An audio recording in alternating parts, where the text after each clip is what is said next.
Hey there, Matt. Hello. I'm still figuring out my AV setup here. I feel like this room setup is still different every time. Are you going to have Ron there with you tonight? I didn't think so. Did he say he was coming? I don't think he mentioned it to me. Okay.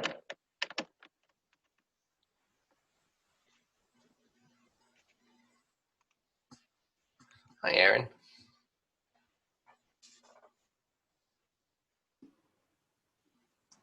Hello, Aaron. Hi, how are you all? Good. Great. How are you? Good. You have a nice Thanksgiving? It was fantastic. Oh, good. Yeah, it was a really good Thanksgiving. Thanks for asking. How about you guys? That was great, actually. It's really nice. What did you guys do, Zach? What did we do? Yeah. Nothing. Absolutely nothing. That's a wonderful thing to do. And sitting on my porch for many periods of time. It was a beautiful day. Yeah. There's something to be said for requiring everybody to just take things down a notch. Oh, yeah. Yeah, we did a chicken, had very few leftovers except for the soup. It was wonderful. Oh, yeah. Good. Oh, yeah. Yeah, that was one of the things we were thankful for. Great. That's fantastic. Nice to have them so close here. Yeah, no kidding. All of this. I know. Matt, how are you doing? Can Matt hear me? I think so. Is his mask over his ears? He said he was doing some AV setup work, so he may That have. 0299 number, is that Mr. O'Hallahan? Yes, it is. Hi, Hello, Bob. everyone. Hi, Bob. How are you, sir? I'm well. Hi, How are you? surprise. I'm fine. I'm just fine. Thank you. Great to hear you. Glad to be here. Glad to be here.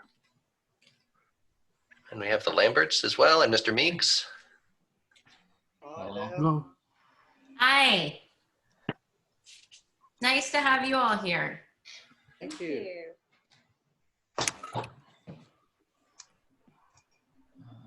We are just doing a little bit of last minute AV setup and waiting for two more members to join us here.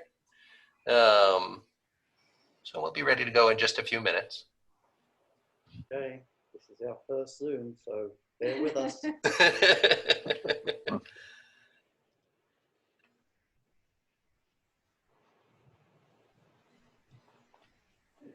Hello, hello. How you doing? All right.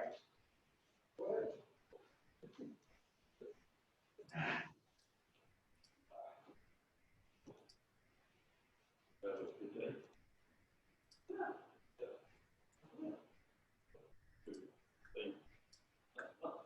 Actually, I was mostly moved 5 places today. So woke up early as I figured out which one I was sitting where. So I'm not bothering talking. Yeah.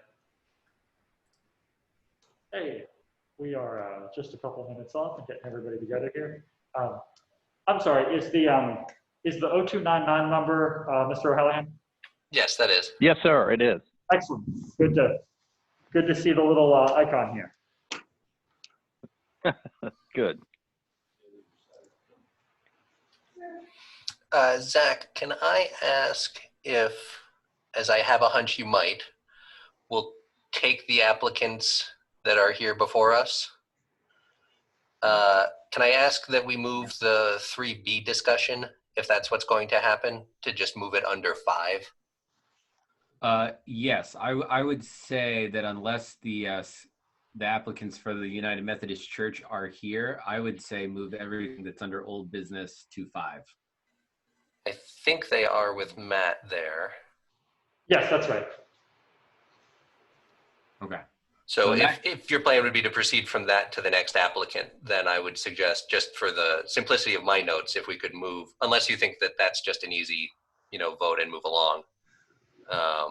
No, let's move it to the end. Okay. Easy. So maybe what he wants to do is actually take a seat there. I hope it's not taking up. Oh, yeah. video up there as well.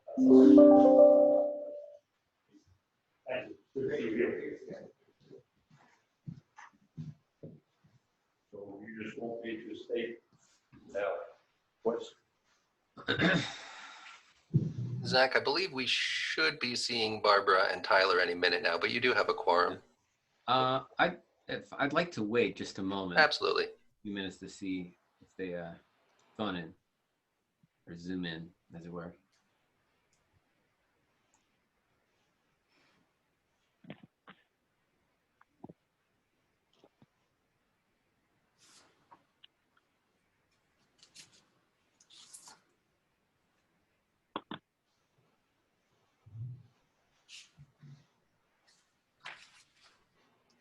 Hi there, Barbara.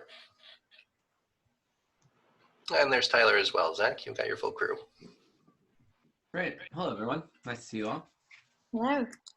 Oh, it's Tyler. All right. Then I bring our meeting to order.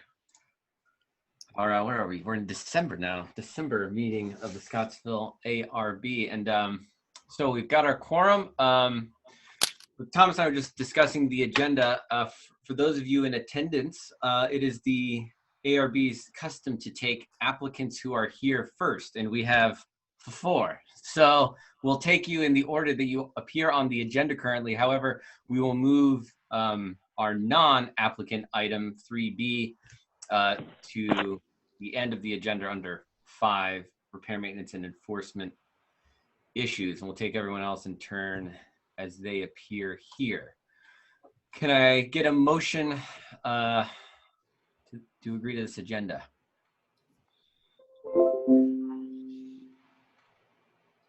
I move to agree to this agenda. There you go. A second? A second. All in favor? Aye. Aye. All right. Thank you. All right, minutes from previous.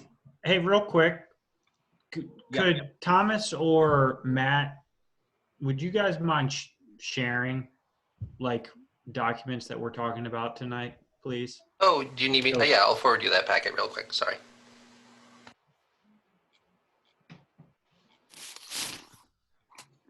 Is it possible to have it as you're Up on the presenting screen, yeah. too, so that everybody can be on the same page? That's what I meant. Thanks, Aaron. Yeah. Absolutely. At your convenience, as we get to the applications, I can screen share the packets. Great. Thank you. Awesome. Thanks. All right, I'll need a motion on the minutes and a vote to approve.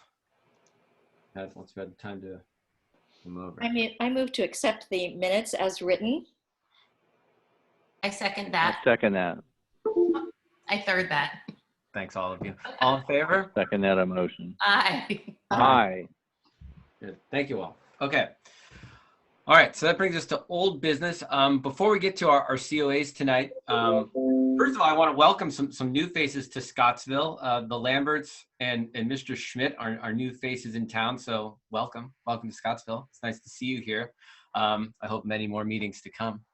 As we go tonight, as we review COAs, since we've all had time to look at these things in advance, the way I'd like to run each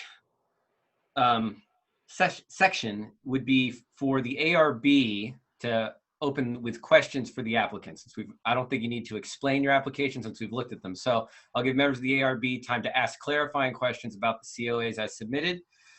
There'll be time for ARB discussion, which may include more questions. And then at the end of that discussion, at the end of that item, I would like a motion and a vote from the board about how you would like to move forward with the COA. And with any COA, there are 3 options. We can approve as submitted. We can ask for a revise and resubmit. So to revise your COA and resubmit it for approval at a subsequent meeting, or to table decision-making for our next meeting if we need more information. So those are our 3 options with each COA. And so at the end of our discussion, I would like a motion from the board and a vote so that we make sure we know where we are with the COA and how we want to move forward. And also for those of you who are new to the ARB, We like to use this as a time to dialogue with property owners because we all value historical preservation in this town, and that's part of the reason why we're all here. And so this discussion is really meant to be one to gain information and to clarify sort of what our interests are in terms of rehabilitating and preserving homes in town. And I've got the guidelines. If you don't have had access to our town guidelines yet, I also encourage you to get a copy. They're available online. I'll be referencing them as we go tonight. But those are that's a helpful document in what we use to guide our discussions about COAs. Okay. So with that, we'll take the COA for fencing at the Scottsville United Methodist Church. Welcome back. Mm-hmm. Thank you. Would you introduce yourself for the record, sir? Yes, I'm David Lee Herndon. I'm a Class A building contractor in this area for years, and I'm the chair of the Board of Trustees at the Scottsville United Methodist Church. Thank you very much for joining us, Mr. Herndon. Appreciate your time this evening. Yes. Thank you. Okay. And we have the COA here. So, as I said before, I'll open it up to the board now to ask clarifying questions. I know we had some from our last meeting of Scottsville United Methodist Church, and then we'll have our discussion. Yeah, maybe I'll just start and just try to get I think we were trying to get a better understanding of what the intent of the fence was. I know we had been given an overview of the idea is to preserve the fence that's there, even though it was constructed without a certificate of appropriateness.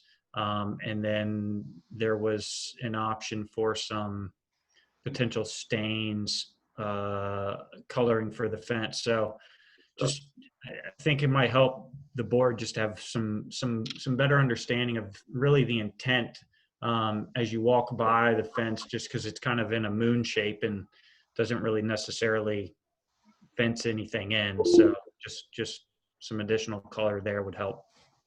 Mm-hmm. The reason was that during several 4th of July events, people would tend to get close to that hill, and one of the concerns was that someone could slip and fall and roll down the hill and get hurt. And then, of course, after the daycare center was admitted at the church, it would give the kids a place to go up and play without danger of falling down that steep hill there. So they were the two primary concerns for the fence.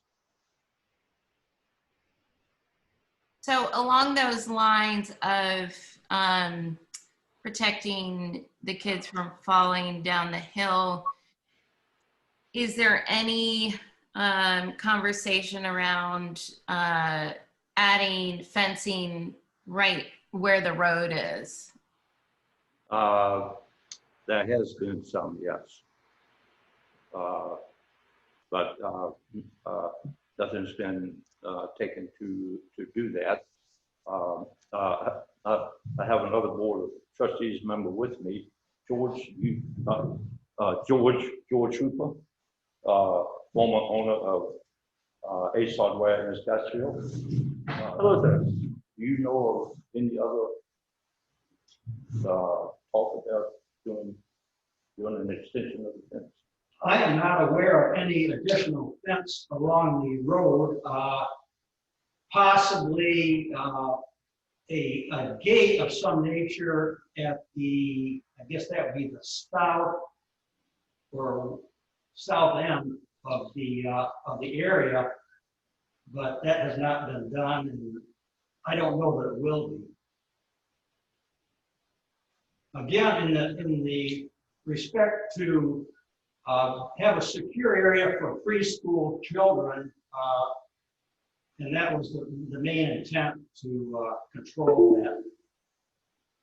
Yeah, I think one of the things that concerns us, in addition to the work that was done without a COA and its appropriateness in the area, and its appropriateness on the site, is that it's hard for us. And look, we're not any type of regulatory body, and so we don't have a lot of say in this. But it just doesn't seem like a fence that's completely open on one side serves any purpose to a daycare center that is, past it's some type of accreditation. So I'm not sure, to the extent the use for children is that safe. I think as a parent of a 4-year-old and a 2-year-old, I would be a little concerned of my kids playing up there in a 50% fenced in area with access of running into a road. So that's one concern I have, just with the intent.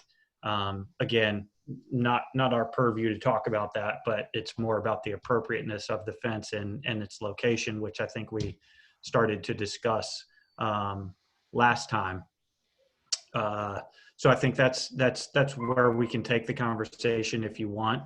I think probably be the most timely manner to do so. I think we were talking about, I think you had raised some ideas about staining it essentially a natural brown color. And I don't think we're open to that, just given the backdrop and the landscape of those beautiful homes that sit above there. It really kind of resembles what we were talking about last time, is more of a livestock fence than some type of residential area fence that we're just struggling to find appropriate for that setting. I think to add to Tyler's thoughts, within the church property, there are, I think, 3 different styles of fencing. And one of our objectives is to encourage consistency within the historic district. And so on the church's property, thinking about, what design, what style of fencing is appropriate, and using that throughout rather than having 3 different styles of fencing. Because really it's a very prominent landscape, especially with the view up at the historic houses. And so it stands out to be something other than the historic residential design. And sitting between the brick and white trim of both the church and the museum, there isn't any kind of consistency or visual language between any of those buildings that the fence is in front of or next to. Well, I think at one of the meetings they had suggested painting it white. It just seems like to me white there would more outline it and kind of jump out at you than if it were a natural color. And one of the residents has voiced opinion that he would not like to look at it white either. I'm not going to call any names, but he said that it looks like it would be much more appropriate if it were a natural color than white, because white would outline it and would just jump out at you. So. Well, I think that's a valid concern, that the white is highlighting a design that's not necessarily a design that is consistent with within the overlay district. Yeah, we understand that. So then what you're saying is you'd like to see that go and something else put up. Is that correct? Well, I think it's a conversation among all of us. Yeah, and I think that's what we need a determination for tonight. So I guess what I would ask the board is, do we need more information, or are you ready to make a decision about this COA so that the church knows what our intentions are with moving forward? Because I remember being at some of those 4th of July church-sponsored during the fireworks, and some of the teenagers got very, very close to that bank, so we were concerned that they would accidentally tumble and fall down that road, not only for the daycare center, but it was also for teenagers and grown-ups that were up on that piece of property that could have accidentally fallen and got hurt. So that was a concern even before the daycare center was at the church. So And I think that's a valid concern. I think it's more about applying a design that's appropriate in order to reach your objective of keeping people safe. So I guess that leads us to, I guess, come up with a fence suitable to the ARB recommendations. I would just add that with Aaron's comment about the fact that there are already existing on the Methodist Church property the different fencing styles, you know, from the brick low wall to the wrought iron decorative wall on the other side of the main structure, to the sort of picket, if you will, fencing on the east side of the church, abutting the church, with so many different styles. It would be strongly recommended that you consider, if for safety purposes you need a fence.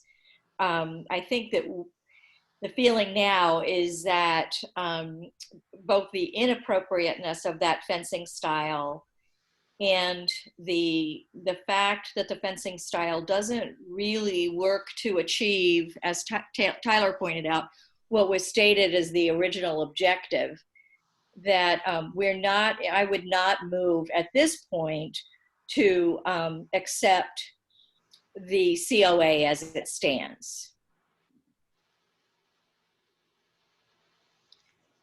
Is there a consensus among the board or not? Yeah, that's what we need. So I think it sounds like this is what we need a motion on.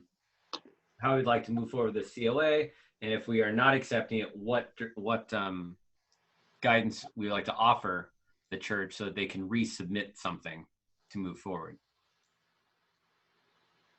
Yeah, I would second to advise and resubmit. And it utilizing the guidelines for fencing to redesign and submit. Mm-hmm. All right. Well. Yeah, this is Bob. I would agree with that. All right, thanks. I would need a vote on that to move forward, as stated by Aaron. All in favor? I'm sorry, wait, I think I need a little bit of more clear motion on that. Is there a motion on the table to advise and resubmit, or is there a motion to deny the COA? Oh, I see. Well, I guess we would be doing both, I think. So we need a motion, I think, to deny this COA and then provide guidance for, and as Aaron said, to review the guidelines to resubmit. So that's what we need a motion for. I move to deny the COA as submitted. I second that. All in favor? Aye. Aye. Aye. And opposed? Thank you. Okay, so the COA as submitted has been rejected, but we have provided, as Aaron mentioned, guidance to review the guidelines to resubmit a COA in alignment with those to achieve your goals up there on the Hill. Okay, well, we will, we have a meeting this Monday night, so we will certainly bring that up, and we will get back to you. Great. Okay. Thank you so much. Thank you most kindly. Thank you. Very I much. appreciate your input tonight. Thanks. Yeah, and I would certainly Thank you. offer, that if you have questions about styles or anything like that, please feel free to get in touch with any of us and route that through either the office or to the board. I mean, I think we're all open to having a discussion around any of your ideas that you have. All right. Thank you. Thank you for your Thank time. you. That's Bill. Okay. I'll keep in touch with you. Happy to talk with you before or after the meeting. Yes, sir. Thank you. Good to see you again. Good night.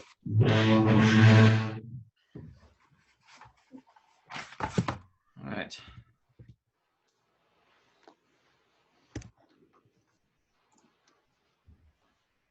Well, there I am on the big screen.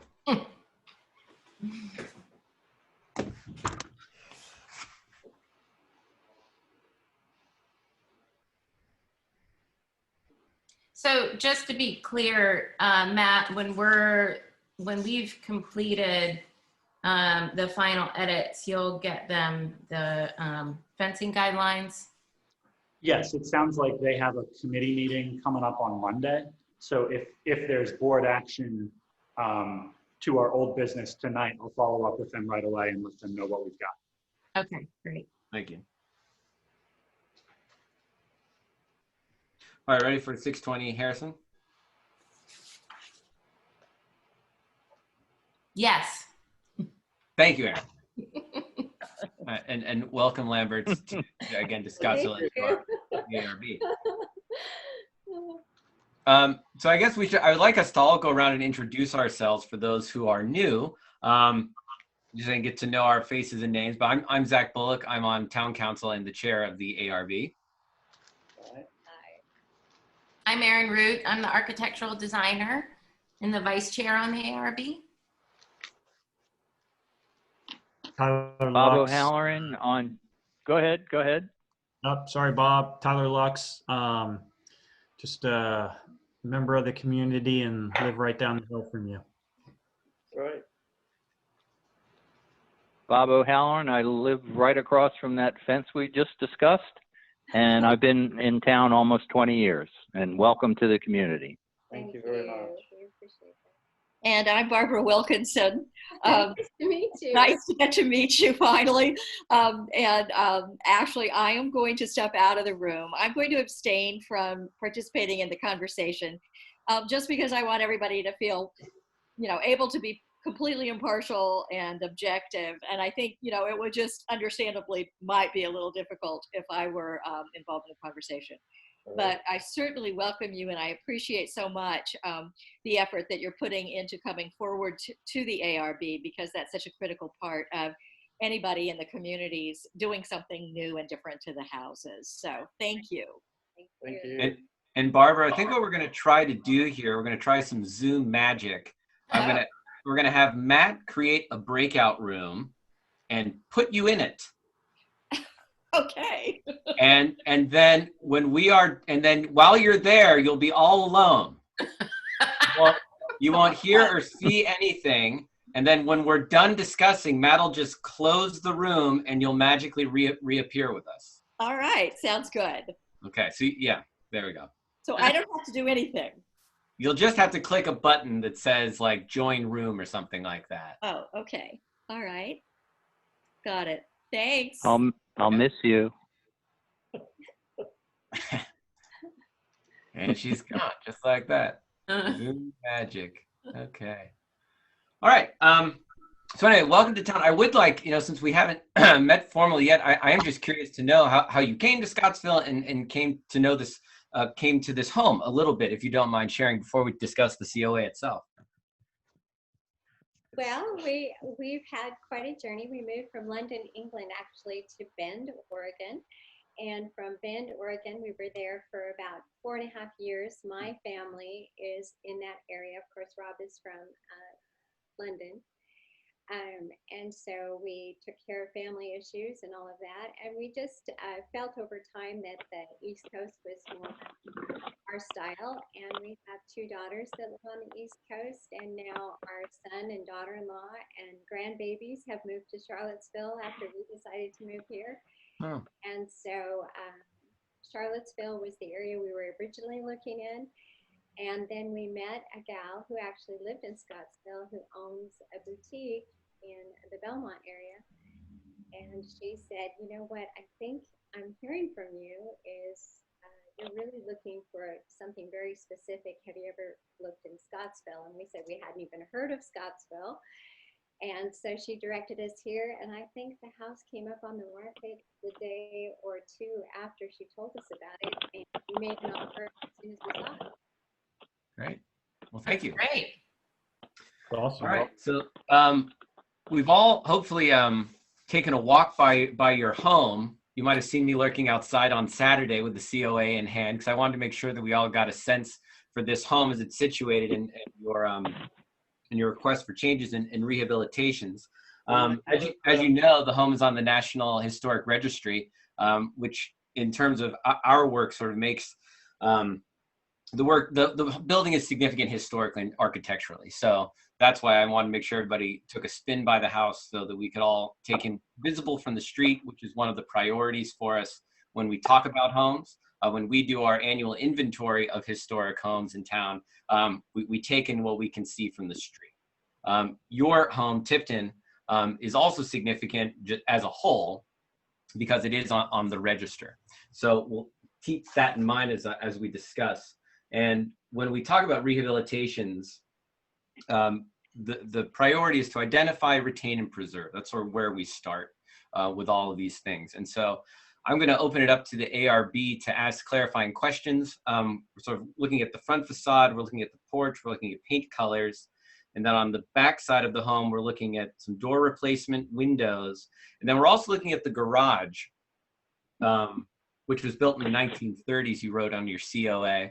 And in our historic nomination, both of these buildings are listed as contributing. And the historic nomination in the town is basically the catalog of homes, and which is then lodged with the state, so that we know sort of what the style of home, when they were built, and what they contribute to the town architecturally. So I'll open it up to the ARB then to ask clarifying questions. I think maybe if we start with the front of the home and work our way to the back and then the garage, that might be a nice flow for us. I have You're a on mute, Matt. You're on mute. Oh, me? No, Matt. Oh, Thank you. I wanted to add that the Lamberts did send one discussed change to the packet and are withdrawing one of these items from the list.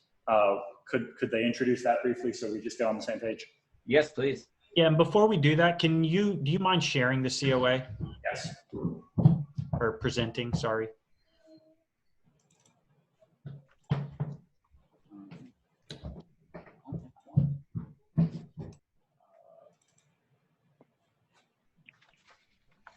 Okay, take it away for us, please.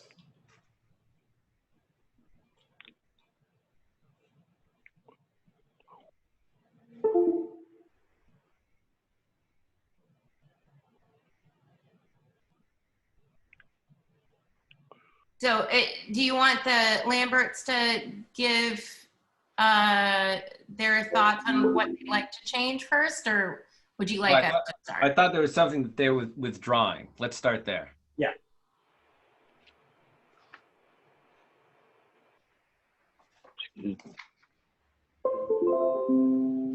Yeah, so let's just,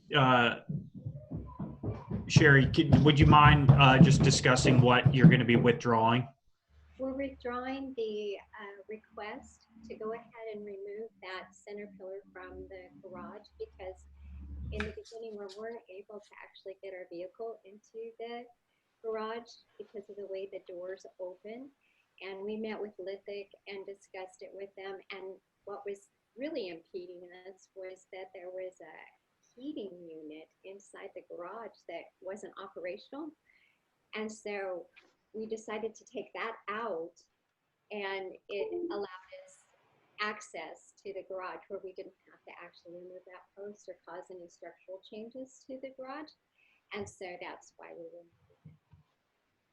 So does that mean you'll keep the doors also, or would you like to? Oh yeah, everything stays the same. We're not changing anything to the facade at all. Okay. Yeah, so it's completely removed. Oh, so okay. So for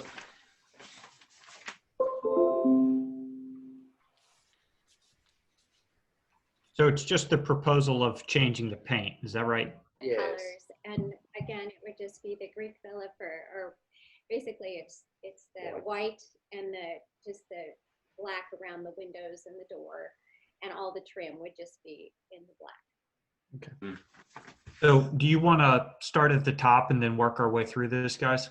yes. I have a general question that will, I'm hoping, give us a sense of how to move forward with the proposal. So we know that that this house is on the National Registry, and it achieved its status because of its appearance today, which includes the paint colors. And so I'd encourage us to have a conversation first about when the paint colors are changed, does that mean it removes it from the National Registry? And if so, is that something that we or the Lamberts are okay with? So it's more a question about how we approach the whole project. Yeah, I think there's sort of two things in there, Aaron, that I'm also interested in. I'm not sure what changes would get a home removed from the National Historic Register. I don't know. My thought about colors is consistency, and I think, and in some cases, the historic or cultural importance of colors. Like, for example, the underside of the porch. It's very Southern to paint that blue or even light green. Some say it drove away the Haints. I believe it's spelled H-A-I-N-T-S. I got it. Thanks, thanks, Bob. Or white, sort of this sort of white color under there. So there's sort of consistency, but also sort of the historic or what is typical in the South and that you even see around homes down here. So that's what I'm thinking of. I don't know if colors necessarily would take it off the National Register, but I don't know. And so I feel like that's something I'd like to know. Yeah, so I guess that then kind of brings up another question of, well, I guess I'd like to hear from the Lamberts also, if just out of curiosity, if the paint colors did remove it from the National Registry, is that an issue for you all? Is it I know it's valuable to Scottsville, obviously, to have it on the National Historic Registry. Is it important to you that it stays there purely out of curiosity and understanding where you stand?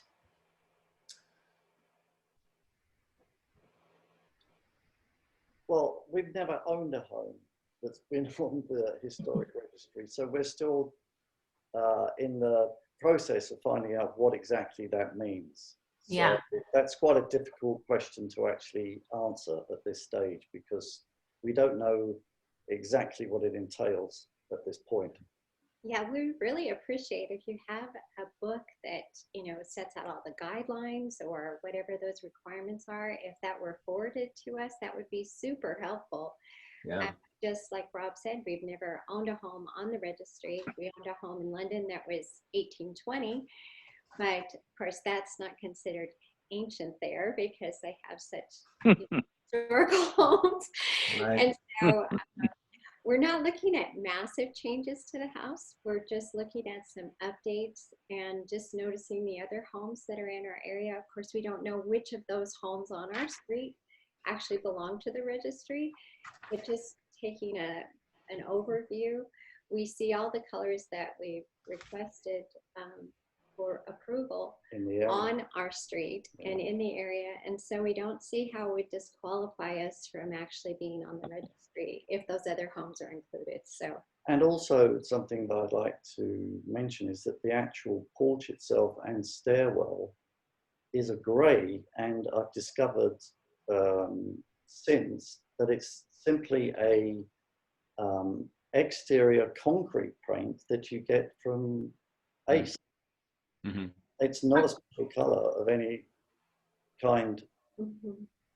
that So we can it's not something you mix. You just go down and you buy a tin of exterior grey paint, and that is it. That's what it is. so I don't think the actual grey has any significance. I'd just like to point that out in case we decided to come back to you on that colour. Right. Underneath, I don't think we have any. You know, the underneath of the porch is not something that we have to change. But the color that we did choose, the Greek Villa, is actually very similar to what's already on the front of the house, the front door and all of that. It's very, I don't know if you have that swatch, but, or if you're able to see, but it's just a very creamy white. And so it's very similar. We have tried to kind of we did walk the area and try and take in the other houses and the colour schemes that were being used in the area to try and avoid anything that would go outside of that guideline. So we are definitely trying to keep within what we see around us, basically. Yeah. Yeah, I appreciate your attention to what's going on in the neighborhood. I will say we've done door replacements on let's see, within the last 2 years on another home on Harrison, which I think is one down from you going south. It was a door replacement on an outbuilding, which was replaced with a wooden door. And that's why I'm asking it. So I think materials are important to this kind of structure. Sure, and we tried to include that with those that we chose. The problem with outside doors, honestly, is that you can see daylight through them on all sides, and you can feel the cold, the heat, everything coming through them. The seals are broken and they're warped. And honestly, the under area is rotting. And so there's water damage, there's all kinds of things. We've done everything. We had some extra doors that were in the garage that we tried to utilize those. None of them fit the space. We would have had to rebuild all of the frames to make them work, and it just it didn't seem feasible. And also the rear door, and that door is the one that will be weathered completely all year round. I mean, it gets beaten by the sun, it gets the rain, it gets the wind, it gets everything, and there's no paint on it. Mm-hmm. So and that's why it's completely warped out of shape, basically. I'm sorry if I could interrupt for just a second. I think I've found some information that could answer our question about restrictions from the National Register. Great. I put a link from the nps.gov website in the chat there. And on that site, under listing and ownership, their first bullet point says, and I'll read this here, under federal law, the listing of a property in the National Register places no restrictions on what a non-federal owner may do with their property up to and including destruction, unless the property is involved in a project that receives federal assistance, usually funding or licensing permitting. So there's lots of other language in there about how they have to follow all kinds of guidelines that presumably go along with the historic districts that things on the National Register tend to come along with. But the process of getting certified, it looks like, has more to do with establishing the historical nature of the house and less to do with necessarily protecting it going forward, surprisingly. Well, thank you very much for that clarification, sir. Yeah, that's very helpful. Thank you. I would say just as you were speaking there, again, this is kind of like talking on the radio, I suppose. I totally understand the need to replace the doors. I certainly don't want you to maintain doors that you can see through. My question is about the materials of the exterior doors. My question is, are they wood or are they some type of composite? No, it would be wood. Okay, they would be wood. Okay. That initially sounds very good to me. So I have no problem with you replacing the doors per se. My question really came back to materials.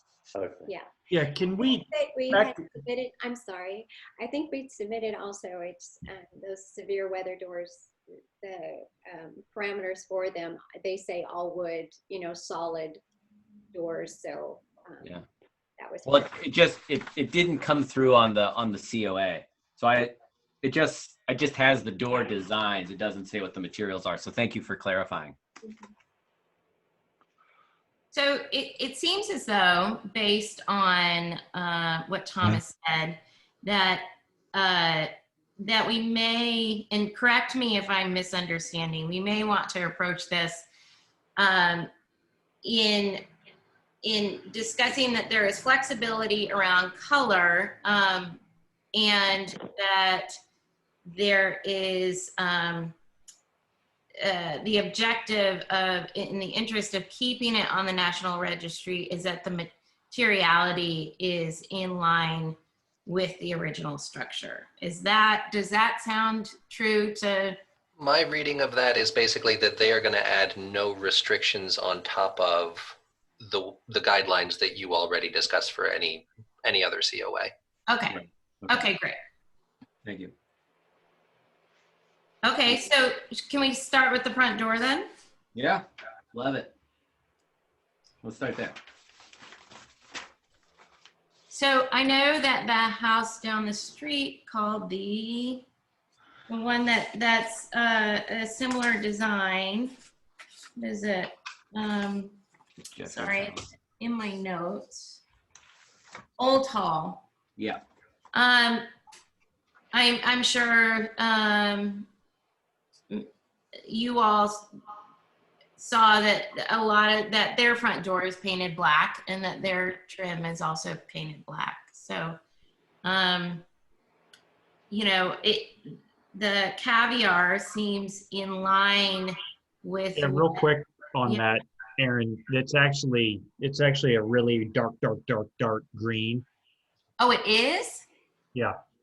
Oh my goodness. Okay. Well, good to know. Yeah, in just some of the research I've looked into is just, I think what's typical of the Greek revival area is either that very Jeffersonian grassy mossy green or something almost like a black green. They call it a Charleston green.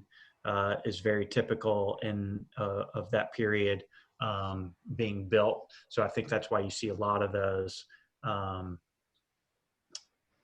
So I would just have a question: is your all's heart set on black, or do you have some flexibility into a dark green of some nature, just to be a bit more in line with the period? Well, we're willing to change the front door color to match the shutters that are already that color, that dark green that you're talking about. And so, we could do that as well. We just are not really a fan of this color on the door. It doesn't. You would be okay matching the existing color of your shutters for your door? Yeah. Yes. Okay. Yeah, I think that was actually one thing that concerned me originally in looking at it, was that and that's why I'm so glad and happy we're having the conversation, because it seemed like the front door was going to end up being a separate color from the shutters. And so I was going to say, what type of consistency can we have? Because I actually think your house is probably one of the best examples of this Jeffersonian green color that isn't, it's just an excellent representation of that. And, you know, my 2 cents would be if you can match the shutter color on the front door, that would, in my opinion, look phenomenal. Mm-hmm. Oh, I second that. we have the paint color in the garage actually, so we're fine.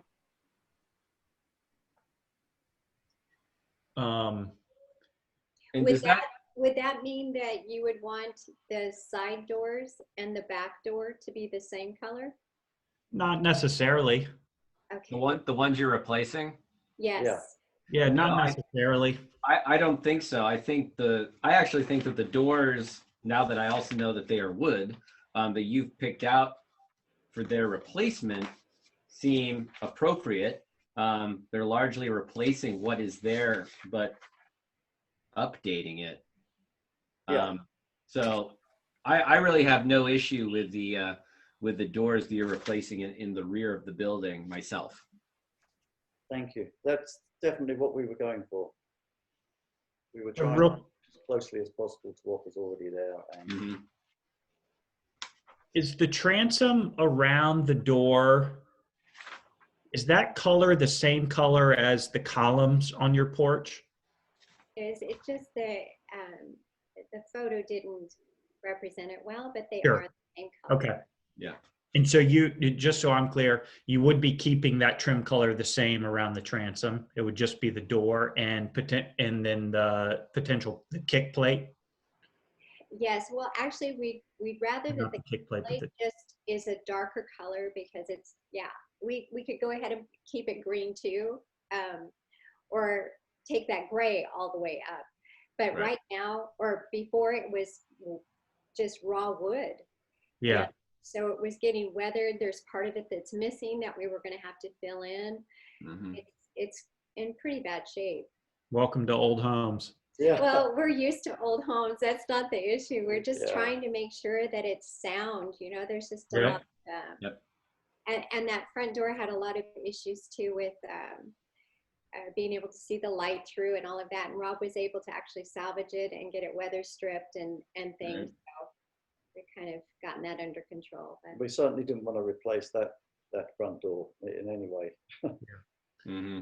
Yeah. Aaron, what are your thoughts about the, sorry, not kick plate, threshold, the very prominent threshold in terms of color transition?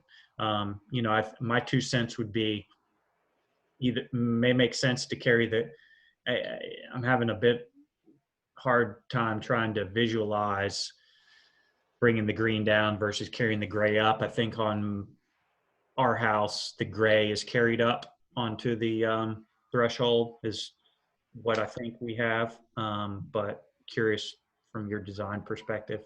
Yeah, I think it makes more visual sense to carry the gray.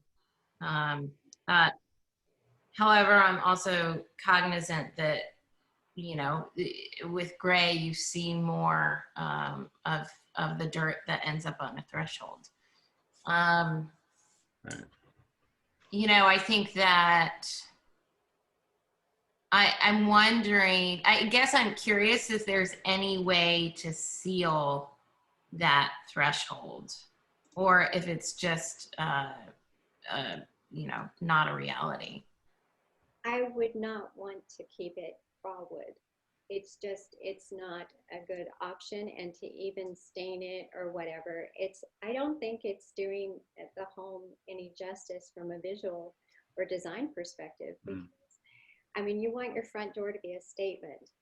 And that just would take away from, if we're going to change the color to that dark green, I think you want something that just, you know, there's the door, you know, it just it sets the home apart. And also that that actual step, the grain running through it, the wood is so warm that you have nearly an eighth where the grain going into the wood. It's worn down. They're like gullies going through the wood. They would need to be filled, and I mean, and then you would not be able to keep the wood color.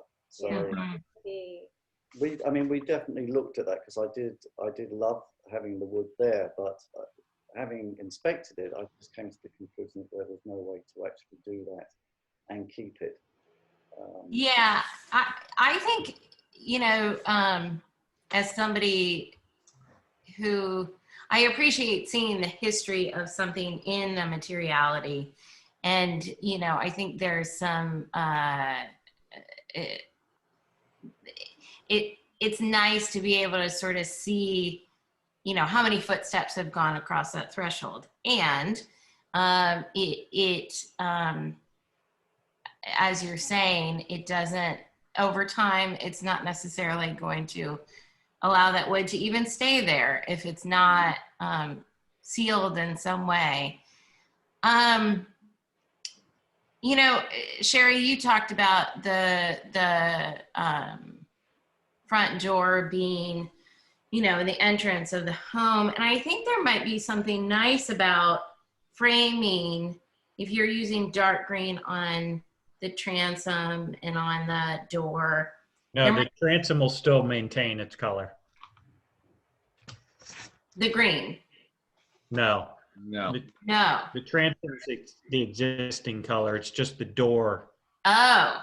So I mean, we can do the whole thing in green. That's it's not a problem. very similar to what you were talking about down the street. Yeah, we just wanted to set the door off as. I think it is very appropriate for Greek Yeah. revival to have the distinction in color. Yeah, between the two. So, yeah. Well, then in that case, I think it needs to be the gray, that because it wouldn't make sense to extend the green all the way across. Yeah. Yeah, I think carrying the gray up probably makes the most sense. Yeah. Not to the door though, but onto the foot plate. Yeah, just the piece of raw wood right now. Okay. Yeah. Bob, do you have any thoughts about that? No, I just want to compliment them on such a beautiful home. Oh my goodness. Thank you. And their flexibility seems like it's incredible. So Well, I love that house. It's one of my favorites in town. Oh, great. Thank you. Well, we're happy to work with you on it, and you know, we're not digging in any way. We're just trying to come with, you know, some ideas and hear you out and see what we can do to make it even more beautiful. Yeah, and yeah. Well, thank you for that. So it sounds like, I kind of want to like summarize before we keep moving. So it sounds like at this point, the door to be painted Charleston green, leave the transom as is. Let's not put a color. I think that it should just say shutter match. Because I don't, that green's not, they're different. So I don't want to say that. Fair enough. So a I don't shutter want match. them to end up with a door that's a different color green than their shutters. Yeah, And they that would actually had it be worse. mixed with Benjamin Moore, and I'm not sure what the color is, but it's out in the garage, so we Yeah. won't have any As problems. long as it's a color match with the existing shutters, I think that's what we need to clarify. Okay, so the summary Yeah. here is shutter match on the door, transom stays as is, and then we just discussed continuing the gray of the porch up onto the threshold. And I'm itemizing these things, Matt here. So as we get to a consensus point at the end, I'll be able to follow up and get all these into the record. Okay, cool. Thanks. So the only other item on the porch is the porch roof, I guess, the porch ceiling. No, a couple more. Yeah. The numbers. Oh yes, the numbers and the roof. Which would you like? Well, while we're on paint colors, let's finish up the paint. So Yeah. on the ceiling there, I personally feel, you know, as I mentioned so I'd be interested to hear how other board members feel. I think you know, a light blue is certainly more traditional Southern, or sort of light green, but I also think that the white color is also not abrasive and is also common. Yeah, I think my only concern would be just introducing another color of the same family with the trim. Would be the only thing, but I'm curious what, you know, from obviously I'm not, I don't walk in and out of that house every single day. And from, you know, the Lambert's perspective, what have you guys kind of envisioned, and how do you feel when you look up at that porch, seeing a different color white from what the existing trim is? For me, it's quite strange to have that color there, because it's the only place in the whole building where it appears. Mm. And to have that just suddenly appear there is quite strange for me, because it's not something I've ever come across before. So. And as we did Mm. in there, it's actually very worn, and part of it is falling down. So we do have to make some strategic repairs to the slat work there. So it's going to be puttied in at some point to bring it back to, restore the state and really update that. And so we need to come into some kind of consensus. And like Rob, for me, it's the only place in our property you see that color. And so if a historical light green, a minty green, something that would complement the shutters is more in keeping, okay. But I think that the Greek Villa actually will look very, very good with the trim, because it's extremely similar to what's already there. Except for Yeah, I don't think it's not atypical for that to be the only place that shows up on a house in the South. You know, similarly, I think our homes were built very, very close in age, and that's the only color. That's the only place it shows up on my house as well. And I've, you know, just from being in other old homes throughout the area and having old family homes, it's very similar. So it's something you will become accustomed with just living in this area. It does seem a little out of place from just a color palette, but it does have its, as Zach was alluding to, kind of its wives' tales. And I think it, you know, has also, there's been talk about it serving a purpose for bugs in the South, that the mosquitoes will just naturally rise up because of the blue in the sky. They match that with the porch ceiling. So it does serve some purposes in that regard. And I honestly haven't done a lot of research into those porch ceiling paint colors unless anyone else has. Mm. Bob, what's the color of your porch? White. White? Mhm. My apartment building has it. Has blue or white? I was just thinking it would look nice because I'm going to repaint the house. Yeah. I kind of like it. Or green. I think the Greek Villa, if it's in the same kind of family as the off-white that's there, I think that would be fine. Yeah, I mean, I don't have any strong objections. I don't have the paint chip directly in my hand. Matt, do we have Greek Villa on the application somewhere? Could you scroll to that page real quick? It doesn't scan particularly well. No. It got washed out here. What I've got on my hardcover is. Did you say it's Benjamin Moore? Oh, it's Sherman-Williams, actually. Sherwin-Williams? Sherwin-Williams. It's definitely more of an ivory. I wouldn't say buttery, but it's a warmer white than the white of the paper, definitely. Yeah, it just doesn't come out. You can see there's no distinction really between the paper and the chip. Yeah. I'm just going to see if I can find a link online or something that I can share with.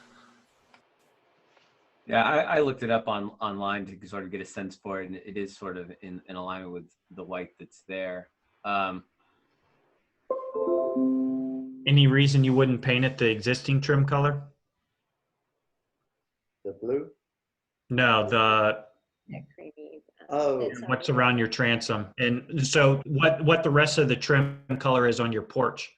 Yeah, no, we have no problem doing that. I don't know. It was just a question. I had no opinion. Just put another link in the chat box for the Sherman-Williams color there, if anyone is interested in pulling it up. Thanks, Tom. Yeah, thank you. Yeah, it does seem really similar.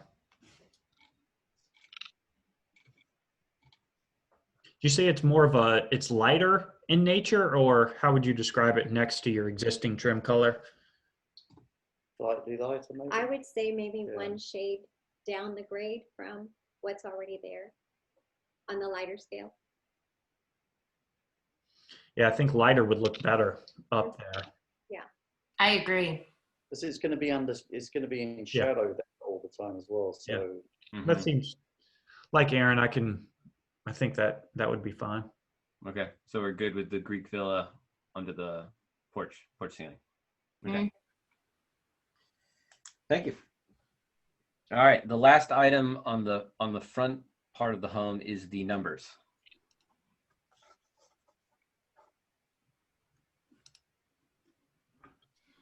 Currently, they're on the top step. They're plated, they're silver. You can see it right, the very top of the step is currently where it is. And we just thought a lot of the homes in London have the house number written above the door on the glass. And it just looks so classy and clean, and it's so visible. We thought that if we did 8-inch, that it would give a lot of room around the window to be showing as well, but we could also outline it in gold, or the numbers would be black and maybe just accent it with some gold, or we could do green with a gold border or something, but to have the numbers on the glass. And they would be painted on the glass? Yes. Okay. Yeah, I lived in London for about 5 years as well, and it is a neat thing. I mean, typically, I think you see it a lot on, not row houses, but in houses that are much more compact, close to one another. Mm-hmm. I think it's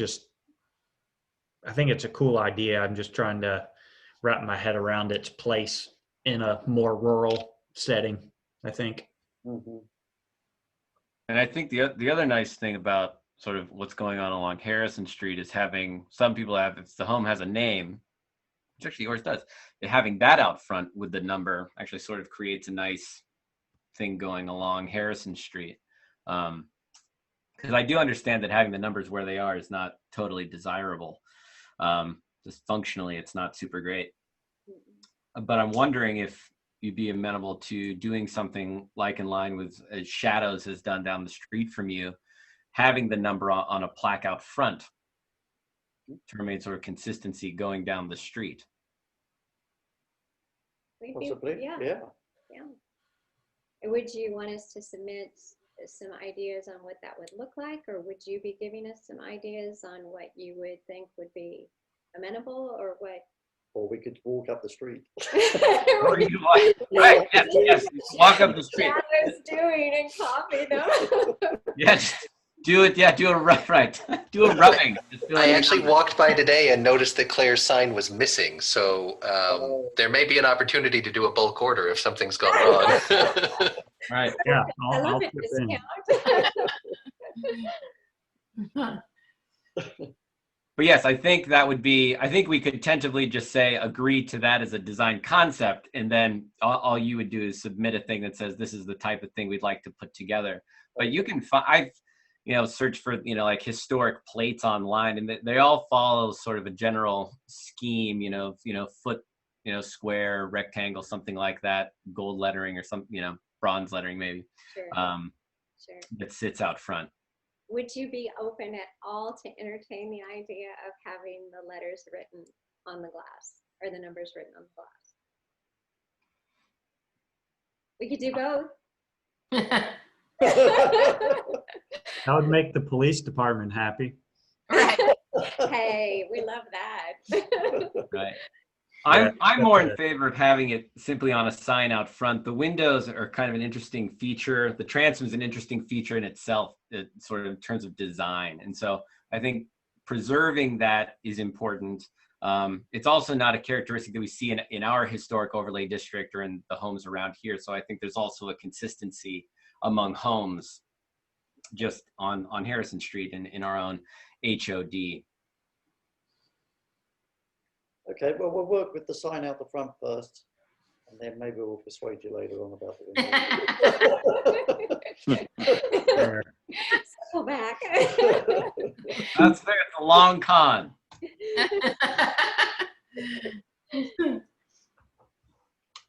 No, I like it on the glass, but that would be a short con, I guess. So anyway, Thank you, nice Bob. though. Thank you, Bob.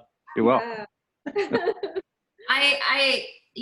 I'll back Zach up and just sort of reiterate that the transom panes are a feature from the Federal to Greek Revival architecture and are significant for that distinction. And I would just add, if you're interested in being persistent, I would, the font that is utilized on the COA page is more of a contemporary font. And I would encourage you, and I'm not saying I approve it, but I would encourage you to consider, mimicking the same font as on the plaque that may be more in line with that time period. Okay, great. Thank you for that feedback. Yeah, that may be a little bit of a sway, but I don't know. Okay. All right, so are we ready to move to the rear of the home? Can I just ask for clarification Yeah. on what we've submitted? Would you be voting on us changing that to do the front plate, at the street? Or are we able to just pursue this, or would we have to submit what we're going to actually put out there again and request approval? Or how would you like to proceed on that? I think, let's see, what could we do? I think with the, I think for the plaque, I think we would like to see the plaque. I think we'd like to get a COA for that and approve it. But I feel like I think you could also move forward with that with great confidence. Let me take a quick look at our sign guidelines. I think we might have something in there that speaks about those kinds of address plaques. Matt, if you know off the top of your head, please stop me here, but I'll get back to you guys in a second. Yeah, I think that would change that would change things. My sense though is that with our direction, you could move confidently in that direction. Okay. Though we would want to eventually sign something so that we have a record of what we approved for you to do.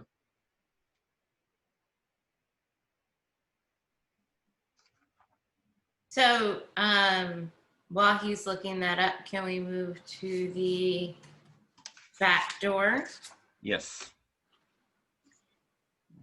So it says proposed replacement color, and you may have already said this, but right there, are you proposing that the color is the brown or? No, the caviar. The caviar, okay. Yeah, that the outside doors would all be caviar because we had proposed that the front door be caviar. So we were going to make all the outside doors caviar. Got it. But as Tyler mentioned that he didn't think it was necessary to carry it to all the doors, but so we could just have a discussion on that. We're fine to do it with Greek Villa. We're fine to do it with the green. It would also depend on what the decision would be For the on garage. the garage, because we'd like a bit of consistency with those two. Because it's the back of the house. Yeah. Okay. Does the garage match the shutter green or no? Oh, it's mint green. Oh, okay. Yeah. All right. The 1930s green. Yeah. Oh, those lovely colors. And the only reason we know for sure about the garage is because the 1930 was etched into the concrete on the inside. So. Oh, nice. Very cool. He signed it. Yeah. Great. So maybe it would be smart to jump to the garage then. Yeah, I'm happy to do the back doors if you wanted to, or that may make sense, Aaron. I mean, I was thinking I'd probably be fine with either the Greek villa or the green on that door. But it sounds like the Lamberts would like it to be consistent with their garage. Yeah. So, I mean, I'm personally very comfortable with the Greek villa comfortable, or Greek villa comfortable. I'm Greek villa comfortable with the garage, replacing the current green color, Okay. and So therefore making that back door consistent with that. Could So- you keep the trim also what we proposed with the caviar with the black? So it would be white with the black trim.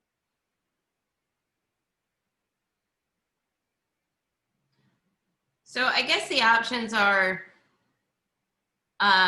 Greek villa with caviar or a Greek villa with the green shutter color, correct? Right. Yeah.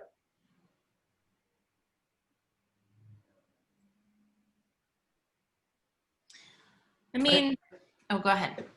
I think conceptually, I like the distinction of two separate properties. So I kind of like moving away from, and I don't know if you're going there, Aaron. Sorry, I think I'm putting words in your mouth. But not necessarily trying to match green shutter colors into the garage. Is that what you were saying? I hadn't even gotten there yet. I just like the idea of it being a separate structure and not trying to necessarily do too much matching of paint colors. Mhm. Right. And it's currently not matched at all. So I think that's, Yeah, so the proposal is to put the caviar on the roof, the trim, and then paint it Greek villa, right? Yes. Mhm. I think I can hop on board with that. I don't know about others. that's all good to me. And I was trying to get a sense of that roof too, because sometimes we do attend to what a roof looks like if you can see it from other places. Right. But that roof is not particularly visible.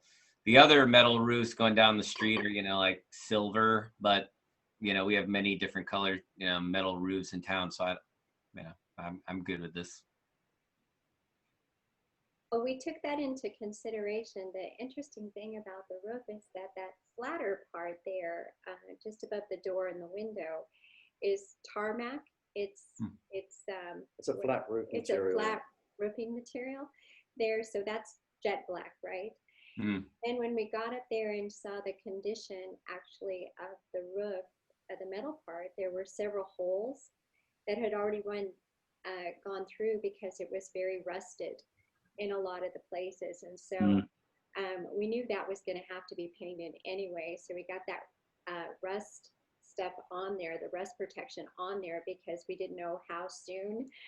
Coming from Bend, Oregon, we always had snow, usually in October. So we were thinking, well, we better at least get the rust proofing up here before they, meet and tell us what color we can go ahead with. But that was put on there just to protect the roof. But that, of course, would always have to be painted some color, because the other part is that tarmac, or I don't know what you call it, but right. Pitch or whatever. Well, yeah. But that way it would just be black all the way across the roof. Consistent. Yeah, I'm very comfortable with that. But just for curiosity's sake, does the roof need to be replaced, or is it just a matter of patching some portions There's of it? no leaks at There's all. no leaks, Okay. and it was just some areas that needed. They just need to be sanded down and have that treatment put on them. Okay. I think one of the problems is there was some pooling going on, and Rob was able to change some of the direction of the gutters and move them around and shore them up and stuff, so the water was now able to flow more off of the roof. And so I think kind of cut it off at the pass, and hopefully that'll not cause any more deterioration. So Yeah, there's nothing like good working gutters. I appreciate that.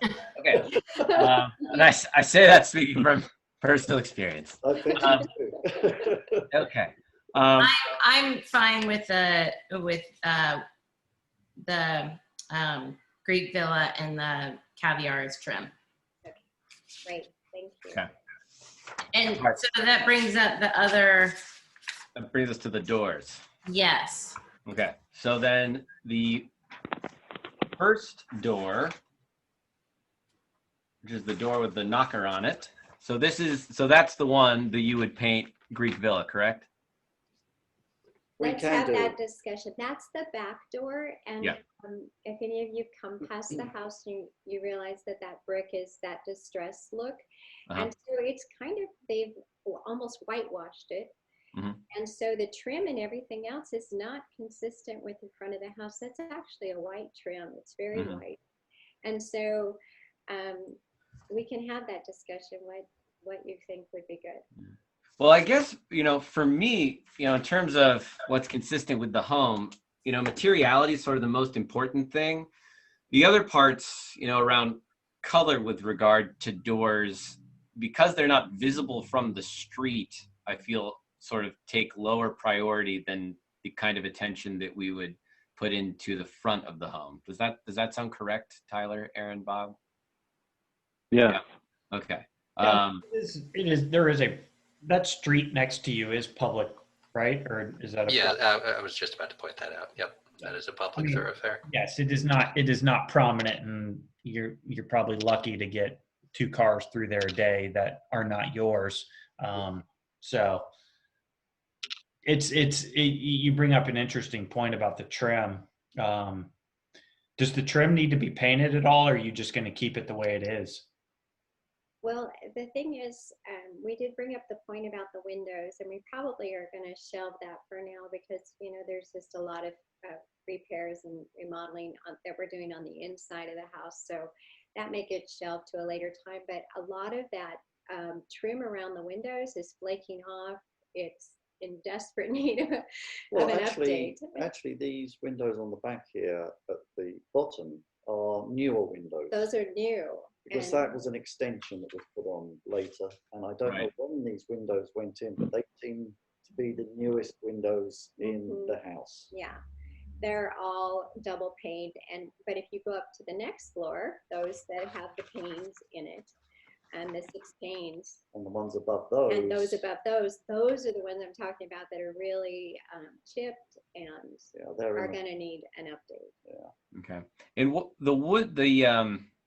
the windows on the second floor are wood, correct? Yes. And what about on the first floor? No. Okay. Well, what are they? Down here. Down here? No, they are. I think they're plastic molded. Like vinyl, maybe. Vinyl, and they have like a mechanism that you can winch them open. Okay. They're not Pella, but they're something else. But all of the downstairs ones had been replaced in that addition. Okay. At some point, I don't know when. All right. And I ask because that's one of the things we look for. Windows are significant historical features. And so one of the things we look for are consistency and also the historic nature. However, this is also the addition portion of the home, which is also worth our consideration too. But to return to, where were we? Before we get to windows, maybe. Back door color. Yeah, back door color. What's your all's preference?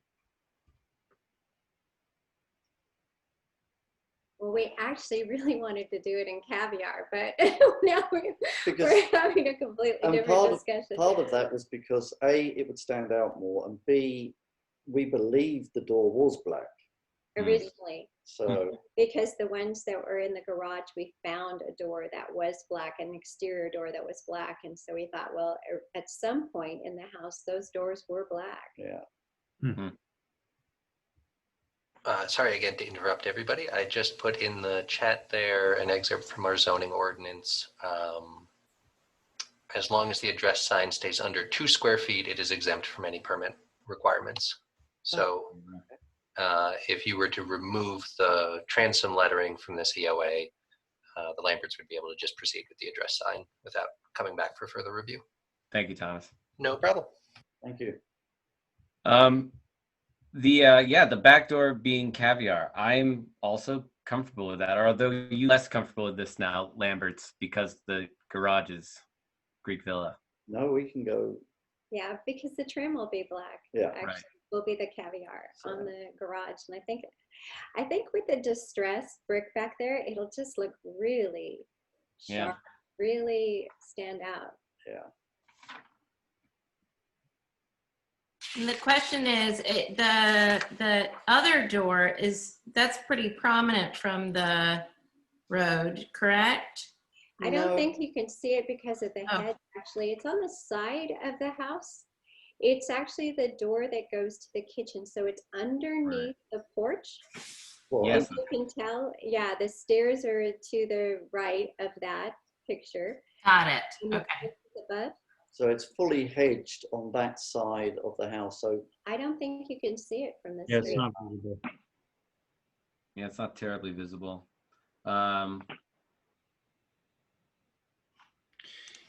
Aaron, what do you? I'm just trying to conceptualize the caviar, the dark, essentially black versus the green. or we could go white on this one.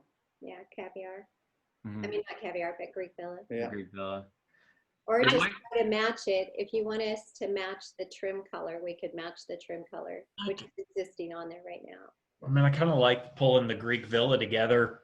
That's more of a personal comment than a ARB comment, but Well, we could definitely do that. I've no objection to it. Mhm. As Just out of curiosity, does the back door face the garage? Yes. Okay.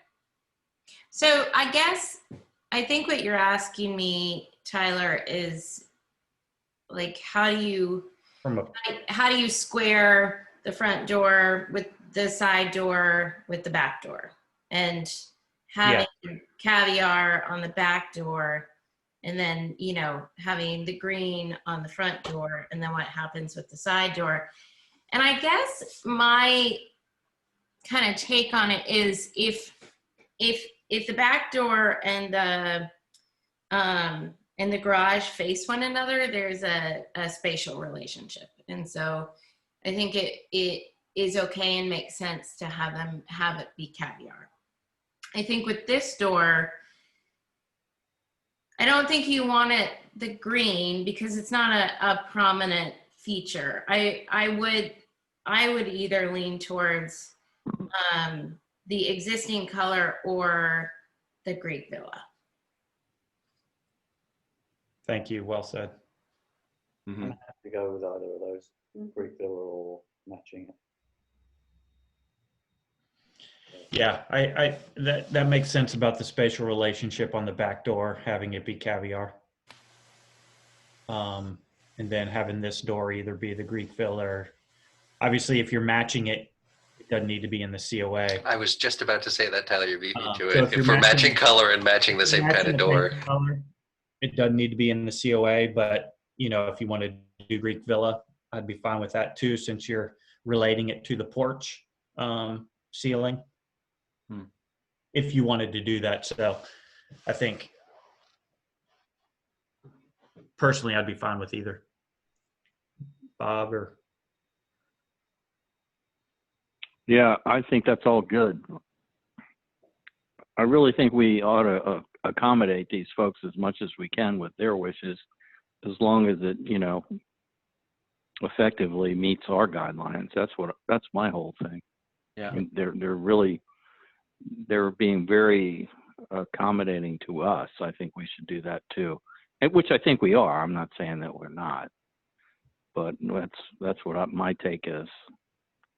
And again, it's such a lovely home. Mhm. It's just really nice to see all these features. Yeah. So Lambert, would you prefer to match or Greek Villa this door? Do we have to decide now, or can we just? I will just leave it as it. It's not visible, probably. COA in the Can I make a COA, suggestion? Either work. I would suggest that the ARB approve the COA for the color to be Greek Villa, and if the Lamberts choose to keep it as the existing trim color, they Yep. would be able to make that change without Okay. having to get it approved or anything like that. So you would effectively have permission to do both. Thank Good. you very All much. right, Good plan. I like that. Okay, so then the last, Ask you though, I'm sorry, Zachary, could I Oh. ask on that? As you can see on the picture, the kick plate there, the step going into the house, the threshold there is raw and it's falling apart. So we can go ahead and match that with whatever we do with the trim and the door when we rebuild that, because it has to be completely rebuilt. oh yeah. Yes, I would say, yeah, I've matched the That's color. really not visible. Yeah. I mean, my recommendation would be to make it the same gray since it's somewhat related to the porch, but Okay. Well, just to give a delineation. But Okay. well, we Yeah. might do that. Yeah. Is it slate? Is that slate? No, it's raw wood. It's just wood. And it's never been Oh my And God. it has or not been varnished treated. It's or- falling apart. I'm not sure if Well, they it's not. It's actually solid, but it's it's not going to last a long time as raw wood. In that Right. sense. Mm-hmm. So it would be nice Well, to thank you. reinforce it somewhat with some paint. Yeah, you should certainly do that. It's not in the COA. I think either of those options, matching what you're doing on the porch or just extending that Greek villa color or match around the bottom is fine. Because it may have to be replaced when they replace the door, because the frame Right. will probably be taken out as well. So Okay.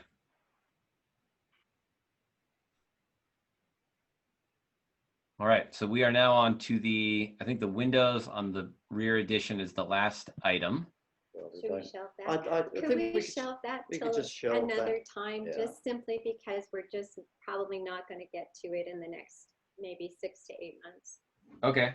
Revisit And what? that. Okay, so then so what we'll do, we will need to revise this COA just so that things are updated to reflect our discussion tonight. Mhm. And so, as a brief recap, I'm doing this for myself as much as for everyone else. On the front of the home, we've decided to do a shutter match color on the door, and to have the porch color carried to the threshold. We've decided to go with Greek villa on the porch roof there, or ceiling. The address numbers we're going to keep off the windows for now, but we are going to move forward with a plaque out front, which we've learned does not require ARB approval. So you are welcome to move forward with that. And Under 2 square feet. Yes, so don't have, right. Okay, right. So keep it under 2 square feet and you don't need our approval. Okay, thanks, Thomas. The porch sub door, which we just discussed on the side, paint a Greek villa or match. And then also you can paint the bottom step there as necessary. The rear door on the addition, Greek villa. The garage, we've decided, will be Greek villa with a caviar. no, the rear door was caviar. Oh, yes. Sorry. Okay, so the rear door will be caviar. And the garage, we've decided, will be Greek villa with the caviar trim and for the roof. I would also suggest that for this COA, we don't include any mention of the windows at all, so that we're not approving anything related to windows. And then when you are ready to get there, you can just resubmit Windows stuff. It could even be this same thing. We'll just not include it in any of this COA, just so that we know what we've approved thus far. Thank you. Well, hopefully by then we won't be meeting in Zoom. Yes. Hopefully. Wouldn't that be nice? Wouldn't that be nice? I forgot we used to do that. I don't think that's ever gonna happen.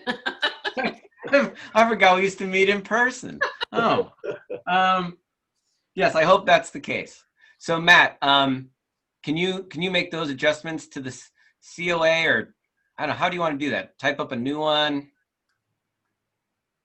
You're muted. Matt, you're muted. Oh, God. Love it. Yes. So I have all of that markup and we have the recording. So I think a motion to approve as discussed would be in order and clear.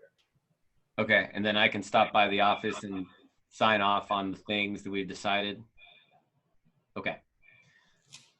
So then can I get a motion to? I'll make a motion to approve the COA as submitted at 620 Harrison Street, Tipton House, pending the changes that we discussed.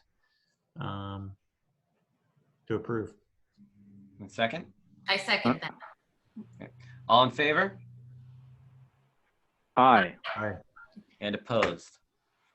All right. So we've approved the COA pending these changes. I'll sign off on that, and you all can get to work. Thank you. Thank you so much for meeting with us and for having discussion. Time, and thank you really for all your consideration and your feedback. We really appreciate it. Yeah, no, we appreciate I look forward to meeting you. Oh, Yeah, it'll be us too. great. Yes, for sure. Yeah. Thank you very much. And Thanks, we'll see you around. Maybe we'll be checking out what you're doing, and then maybe we'll see you in 6 to 8 months in person. Okay, sounds great. Thank you. Good All right. night. So long.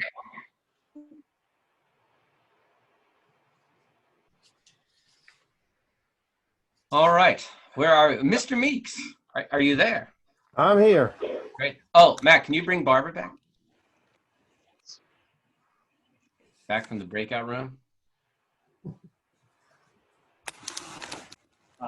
Okay, she's on a 1-minute timer and will come back to us. Does anyone need a stretch break? I'm okay. Okay. This will, if she's walked away, it will time out and bring her back in 30 seconds. Okay.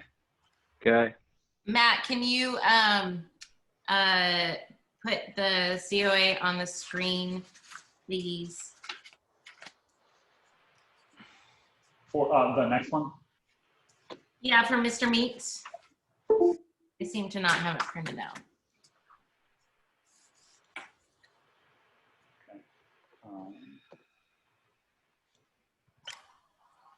And it did not have a cover sheet originally, but I put that up and there was no new submission. So I have a complete hard copy here, but what I'll screen share doesn't have the cover sheet. Okay. Hi, welcome back, Barbara.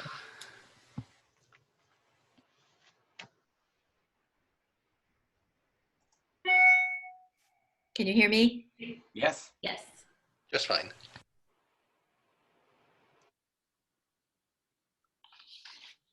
So can you fill us in on what the COA is for? Because I don't think the one that was sent had a cover sheet either. Yeah, I'm not sure what we're looking at. Why don't you introduce the property for us, Mr. Meeks, and tell us what you're working on.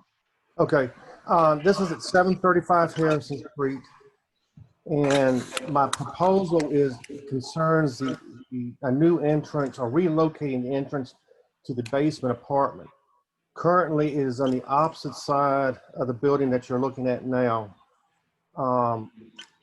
And the proposal is the lower window right there, well, right there. I would turn that window into the new entrance to the basement apartment. And my rationale behind doing that is to match the floor plans between the upstairs and the downstairs. So that bedrooms over top of bedrooms, the living room is over top the living room.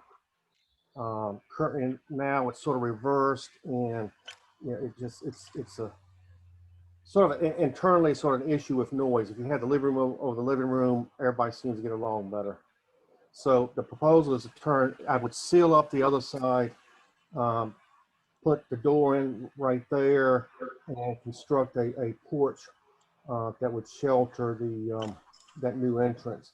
And the porch would mimic the existing porch in the house as far as collars and railings, etc. Matt asked me to include pictures of the doors on the 3 existing buildings up there now, and just to show the variation of the types of doors and style of doors that are up there. I would like to put a door in that has some sort of glass in it, since I'll be taking the window out, the glass and the door would be the only light into the room.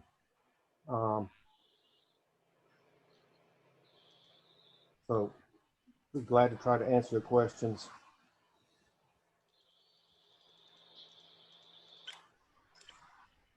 So the scope of the COA then is simply to convert the existing window on the north side into a door, to add a porch, as I understand it. Correct. And then is there something that's going to be happening? You showed the steps descending the hill there. What's Yeah, Matt asked me what I would be using for or stairs to get down to it, and it would be, I'm not sure exactly how I'll do it, but the one picture you're looking at now would be I would envision something similar to that. It would be a wooden or stone steps just built into the hillside going up. And the railing, if I put a railing in, would be just probably simple pole railing similar to what was existing on the other side of the house. Matt, do we have a full picture of the existing porch and structure on that side? Or maybe a street view in Google would have it or something. I'm just wondering if that. Sorry, ignore me.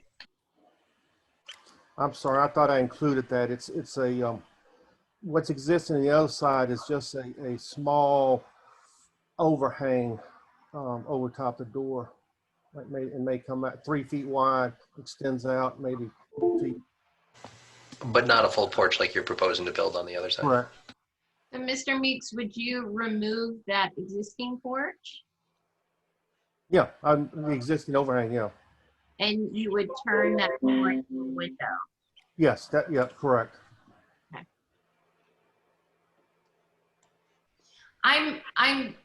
I'm curious about the relationship between, I think I personally need some more visual information on the relationship between the front of the house and the side of the house. And I think that what would give that is an elevation of the front showing this proposed porch, because I think it's going to impact the front facade, essentially the front elevation, and the silhouette of the roof lines. And so I'd like to have that. Yeah, exactly. I'd like to have that information before we approve anything. Well, I submitted some drawings. It doesn't include the front porch on it, but there's a Yeah. Yeah. Oh. Yeah, so that's showing that side elevation, but it doesn't necessarily show what we'd be looking at from the street in relation to the front of the house. And I think that would be valuable to understanding what, those two relationships are. Like, if the slope of that side roof is in line with the slope of the existing porch and house. And understanding the section of, if we took a section through this door, understanding, what is that section? There is a side view of the porch there, Matt.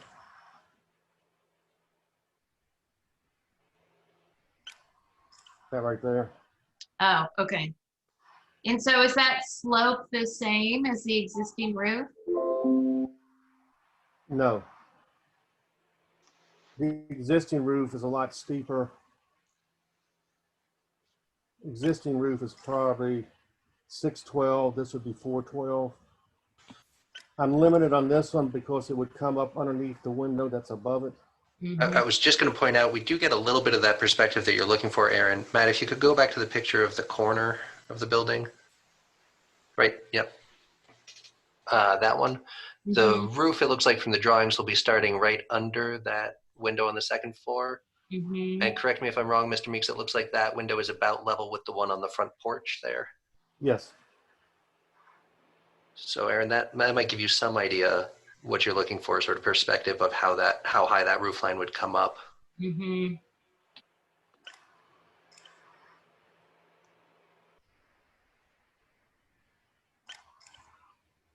Is that tree tree going to be affected? Is that tree going to need to be removed?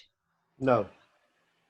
The one limb you see there, I may remove, but that's just that has nothing to do with what I'm planting, but the tree will stay. Okay. So the angle, Aaron, of the roof, of the proposed roof, Mm-hmm. in relation to the angle of both the existing porch roof and the house roof, and the importance of that relationship, so that it looks, that it's not off kilter, in other words. Yeah, I think my concern is that it will look a bit piecemealed if there isn't any kind of consistency with the slopes. And I understand that it's I understand that it's a steep slope, but I also wonder if it's feasible. I think What's feasible? if it's feasible to have similar slopes in the roof. No, it's not.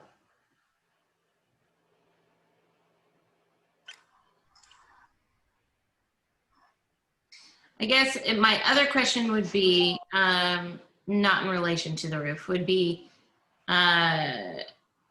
the steps with the railing. Is that taken from the other side? Are those the steps that are on the other side?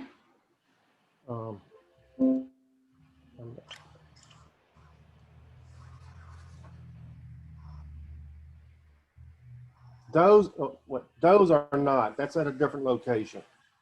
Okay. That one is, yes. That one is, yeah. And is that slope the same as the other side? Because the other side looks very steep.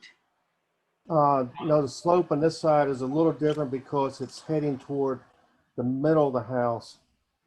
So I got a shorter run. It'd be more in keeping with the other picture. Mr. Meeks, I'm wondering too, I appreciate Aaron's point about the slope there of the roof addition, and that consistency of the slope angle anyway would help make that porch fit in better. But I also understand you're sort of, short for space because you need to get that 8 foot, right? You want an 8 foot clearance down there. Do you know how much shorter? Actually, it won't even be 8 feet. It'd be like maybe 7.5 feet. As it currently is? The way it would be built would be more like 7.5 probably. Currently. If you tightened up that, if you made the angle of the roof steeper, or at least to match this, how much, I'm assuming you'd have to lose some depth on the porch on the side? Yeah, right now it's drawn as a 6 foot porch. Yes. Do you know how much you? The front porch, right? The existing front porch is 8 feet, which is Mm-hmm. what I wanted to do, but I cut it back to 6 Right. to get the slope on the roof. To take it back any further, it's really not even worth building the porch. All right. Well, I guess my other question, Aaron, the we don't really know what the angle is there though of the addition roof versus the current roof.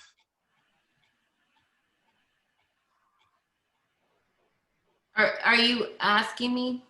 Well, I guess I'm making a comment, but because if we're trying to because I hear you concerned about it looking like piecemeal, but I'm not sure I don't know what those two angles are, so I'm not sure how much different it would actually look.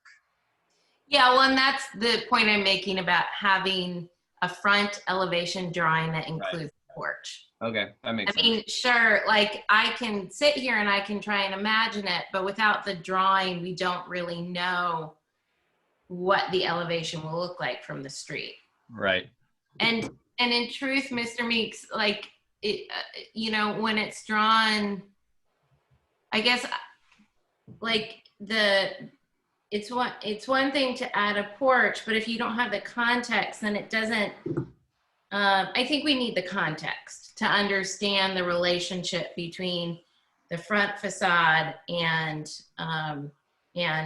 the porch addition. So if we were asking for more information, it sounds like we would like to know what the angle of that roof line is for the addition. But what else for context, Aaron, do you think would be helpful? I think a front elevation. So Yeah. a front elevation drawing to scale that includes the entire front elevation and then showing the proposed porch. Okay. Does Makes that, sense to me. does that make sense, Mr. Meeks? Yeah, it's just gonna be an awkward drawing to make, due to the different elevations in the ground and everything. It's gonna, I don't know. I mean, I can draw it. Well, so, I mean, it shouldn't be too awkward because the elevation will include any perspective. So it really just will be the roof line, the columns, the floor of the porch, the roof line of the house, and the outside of the house. And then the slope line, and then the addition of the porch. I do think that would be helpful to get a sense for how that addition fits into the front. I do think that would be helpful. Other thoughts? Tyler, Barbara, Bob? I agree that that elevation, that elevation is necessary. I think for us to really be able to pass on it.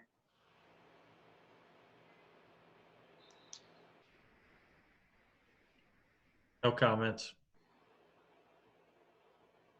I think the other thing that would be helpful to have is, I don't think that the proposed railing is appropriate. And I think it would be Well, good. then well, right now, I don't even have that in the proposal because, I mean, it's, Okay, I may not even put a railing up. Right. Okay. got it. All right. Matt just asked me to share some photographs of some of the existing situation features, so. Got it. Understood. Okay. Thank you. All right, then it's okay. So now we need a motion. It sounds like we need a motion for a front elevation so that we can. I think if you'd like to just table this for next month, maybe. We And could. then, yeah, we could But do then some I'd staff like a work. motion to do that. I'd like a motion to table this discussion to get more information, featuring the elevation drawing.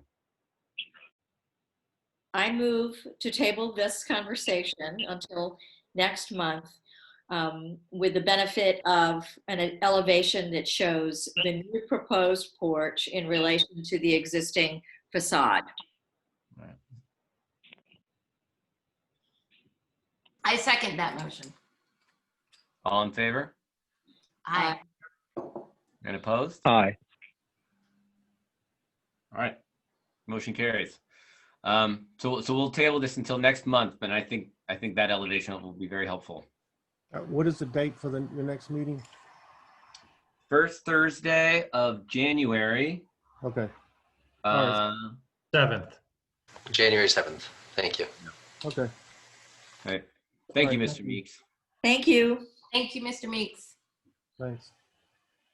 Thank you, Steve. Thank you, Bob.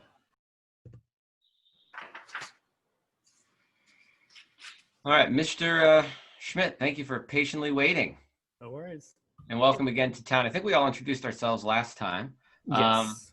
So what, okay, so let's see, I'm gonna pull up your COA here, so I've got it. Can you present it?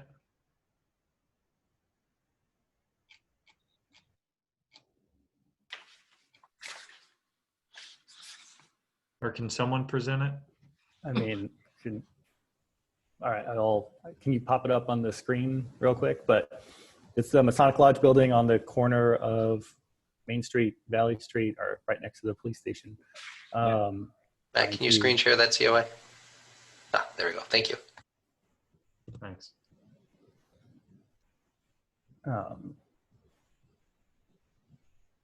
Just trying to get the windows on the second floor replaced because they're in varying states of decay.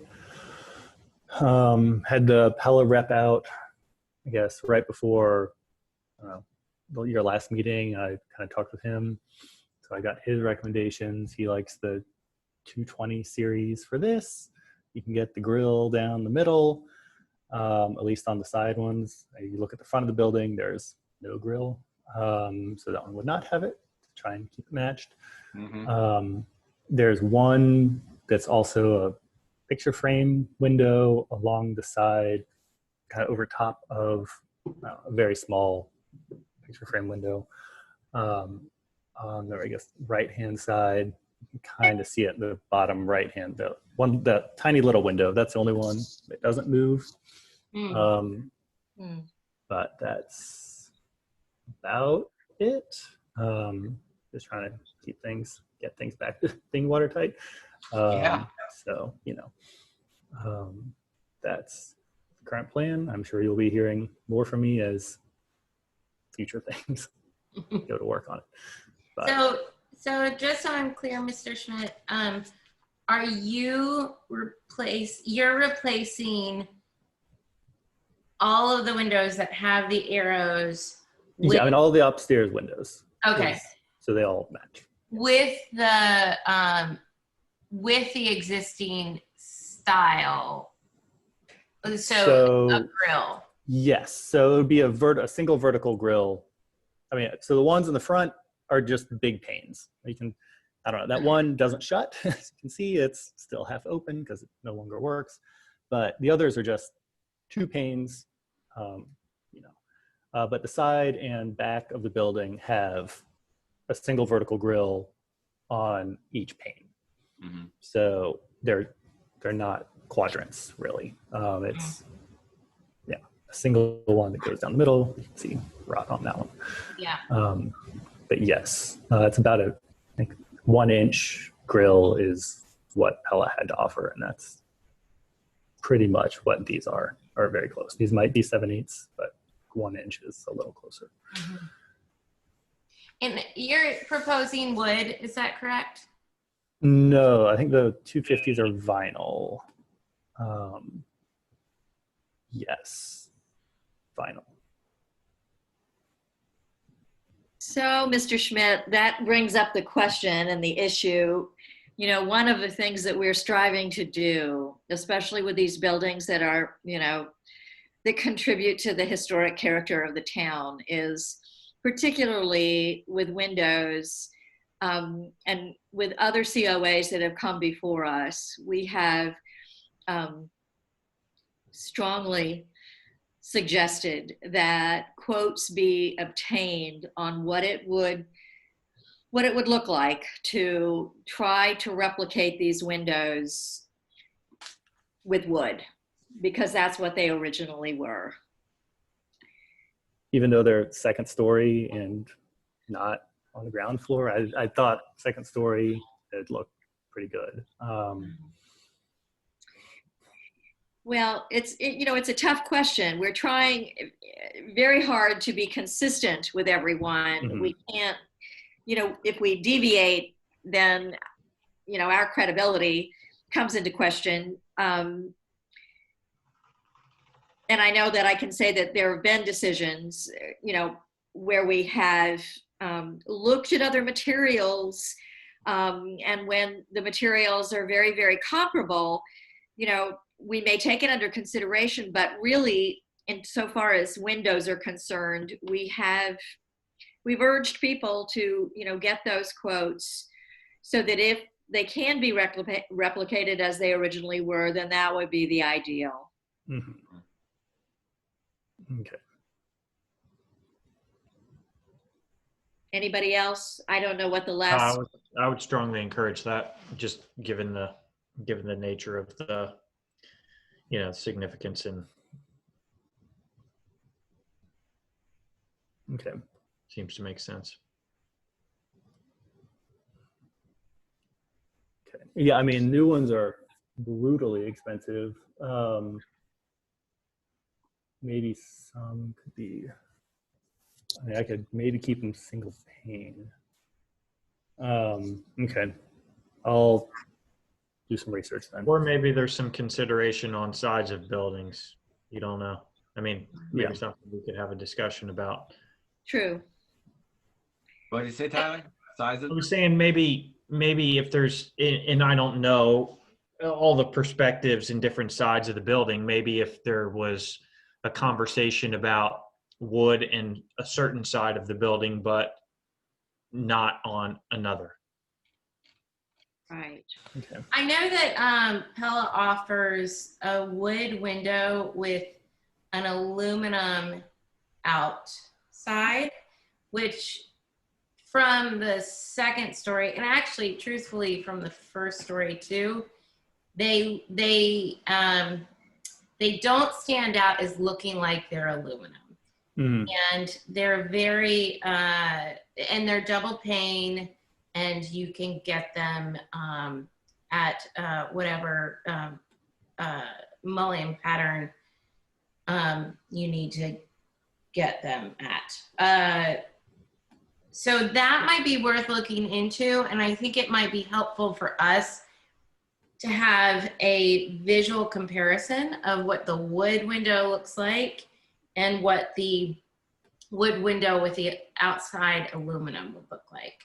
And Pella should be able to give that to you. Okay. I am curious too as to whether or not it was just going to be futile to explore repair of your windows, or some of them, Mr. Schmidt. I mean, I had thought that you wouldn't want a hodgepodge of different styles, so I thought a uniform replacement would look better. But what do I know? And so I thought, I mean, there are a few that could be replaced or repaired, and that's also feasible. They're single pane. It's not, again, It's not energy code, but yeah, they're not airtight. They're not. Yep. Right, they can be made watertight again, but they don't really insulate anything. I Upstairs don't have storm windows. Mm-hmm. Yeah, because the other thing too that I think we also need to consider is, like we're also restoring a building here, and I think because these windows are beyond, in some cases, I think salvageable, especially if they're stuck open or fully rotted through in some cases. So I think we should also keep that in mind as well, is that we're also sort of in the work of making sure that buildings are repaired well. So just to put that out there. Aaron, your point about the aluminum wood windows, is that aluminum outside the wood? I mean, my understanding, we got them done on our house because it was more, energy efficient, and we were concerned about maintenance. My understanding is that they are solid wood and they have an aluminum sort of exterior formed around the wood. I may be wrong about that. I think there are these kinds of hybrid things. I can't remember off the top of my head, but I feel like the COA we did at 280 Bird Street on the back porch there, the window replacements were like a wood, but the mullion in between the double pane, I think, was vinyl or something like that.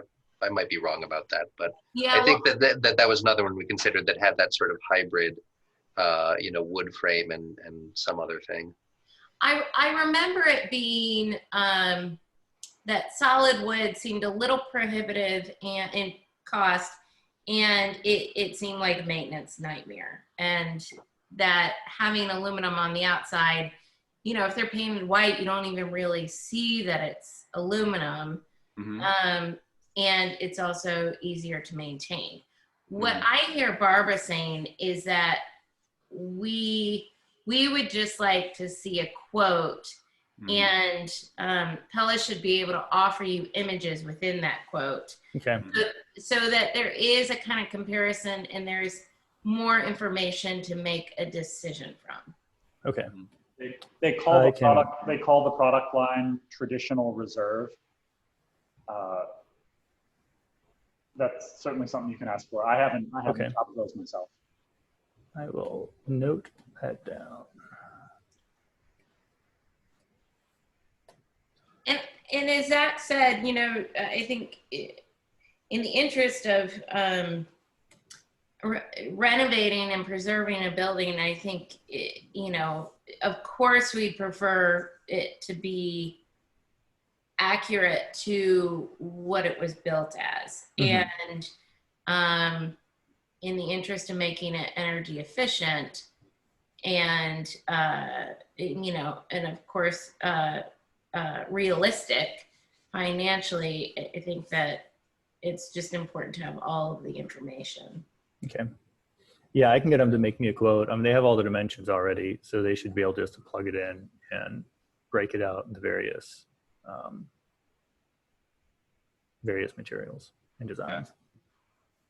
I raise that too because when we have gone back on COAs with people who did come forward with vinyl alternatives, and then we requested that they get a quote on wood windows with divided lights, that they've expressed some surprise that the price difference was not as significant as they thought it would be. So we'd certainly hope for that. And we don't want to create a scenario that's onerous. You have a lot of windows to replace or to repair, and we don't want, to be arbitrary about it. But by the same token, as Aaron said, the more information that we have to make an informed decision and to help you get it to the condition that you want it in, the better. Sure. Okay. Yeah. I'll go through the various materials they have, see what they offer in wood. Do you have to know, what vendor they were using, if they had reasonably priced wooden windows that fit the bill and, get approval? We could probably get that information for you. Just the vendor.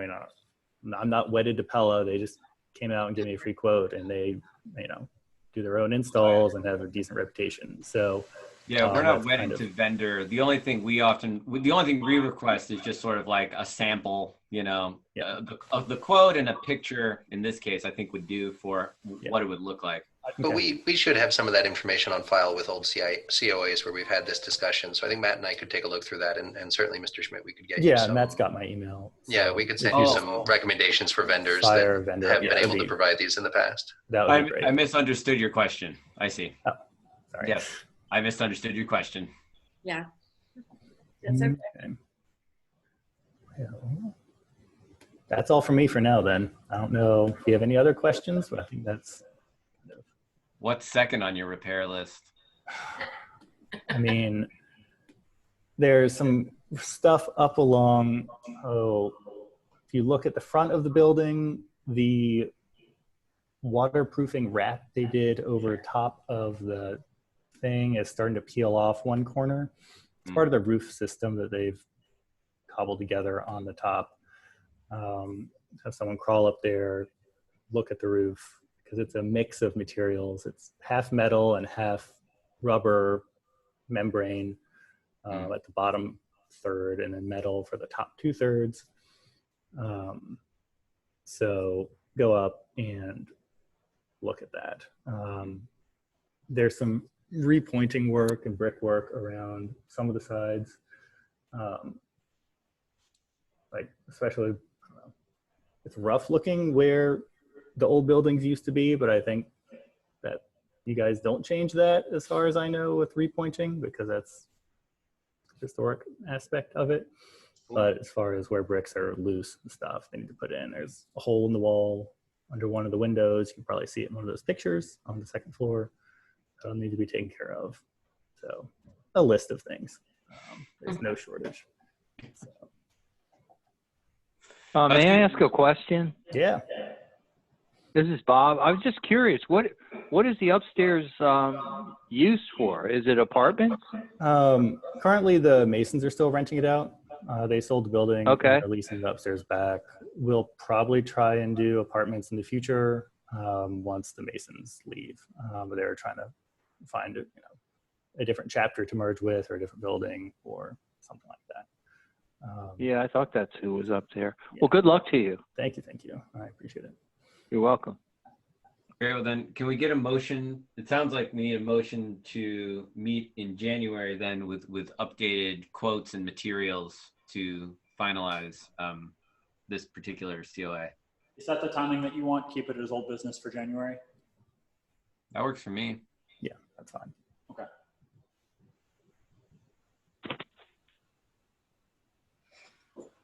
Thank you, Mr. Schmidt. Thank you. Thank you, sir. We'll see you in January. I'll be there. Thank you very much. Have a good one. Good night. Merry Christmas. You too. Bye. Ooh, Christmas. Sorry, just for consistency there, do you want to make that a motion to table as well? Yeah, I can still make a motion. Yeah, I motion that we table this till January. Mr. Smith Properties, TWS. I second that. All in favor? Aye. Aye. Aye. Well, thank you, everyone. This brings us to Mr. Unsworth, who'd like a new garage door. Thank you. Matt, I'm sorry to drop this last second. Do you mind taking notes during this? I always have a hard time doing that while I'm talking. I have been, and I appreciate you're doing more of the ordinance work on this one while I'm on. Oh, sure. Yes, you are now. Well, thank you all very much, and I'll try to be quick. This is pretty simple. Our garage door is the thing that you guys have been digging us on in the inventory for the last few years. Matt, would you throw up the... Does it hurt every time, Thomas? A little bit. Hurt every time? Oh, a little bit. A little bit more each time. So we'll hopefully put an end to that. I've got a proposal here in front of you for a nice door that, as we go through the pictures there, that is the existing from several years ago of the garage. The paint's been updated since then. The door still the way it is. We're going to try to mirror, sorry, Matt, if you could go back just one more page there. We're going to try to mirror this arch that you see over the front of the house just a little bit as we go through the garage door styling. So I just wanted to point out that arch over the front porch there. We've chosen model 302 of the arched top at the bottom there. This is a 7-foot door. It's in a 1/3, 2/3 split. So the windows will take up the first paneling, the top third, and then we'll have that little 4-square design on the bottom. The windows are will go in that white to match the trim. The windows will be not the square, the arched there, getting back to that little arch over the front door with the same 3/3 divided light that you do see on the upper half of all of the windows on the house. And then, oh yeah, hinges, pull handles, accoutrement. Roughly that's what you're looking at, but with that arched window instead of the squared off one. And I think that's about it. Thomas, may I ask where the hardware, if we could go back to the visual on the door. That gray door. Yeah. So where would, not this one, but the visual of the actual door that one. Where would the hardware be placed? That's a very good question. My guess would be, yeah, sort of under the window and at the center. Matt, can you go back up one page, actually see what they had on that? I think under under the window and at the very bottom, it looks like. Okay. But that's a right. That has one extra divide in the middle than ours does, so perhaps they would move that up. But you know, I hadn't really considered that, Barbara. I'd be open to suggestion. they must go on the reinforcing pieces like this, not at the very top and bottom. It would kind of be my guess, but they show them on that one at the top and bottom. but I don't know. I like the scale of the 1/3, 2/3, as opposed to, you know, smaller windows and a bigger lower base. Yeah, Matt, if scale- you could go all the way up to the picture of the current, because this is a little bit of a change, you know, not a true replacement. We've got a more, I don't know, modern suburban 16-panel door on there now, with windows, but yeah, in that 25-75 split. Yeah. Thomas, are you saying that there would be windows at the top, but the rest would be solid? Correct. Okay. Yeah, so in here on that page, thank you, Matt. Yes, it'd be windows in that top arched portion, and then the bottom 4-panel solid there. Okay. But that the windows, now there are 2 highlighted with the I accidentally originally grabbed the square ones, and just instead of reprinting a clean copy, because I was doing it on the town's printer, I just scratched that out and corrected my mistake. Yeah, yeah.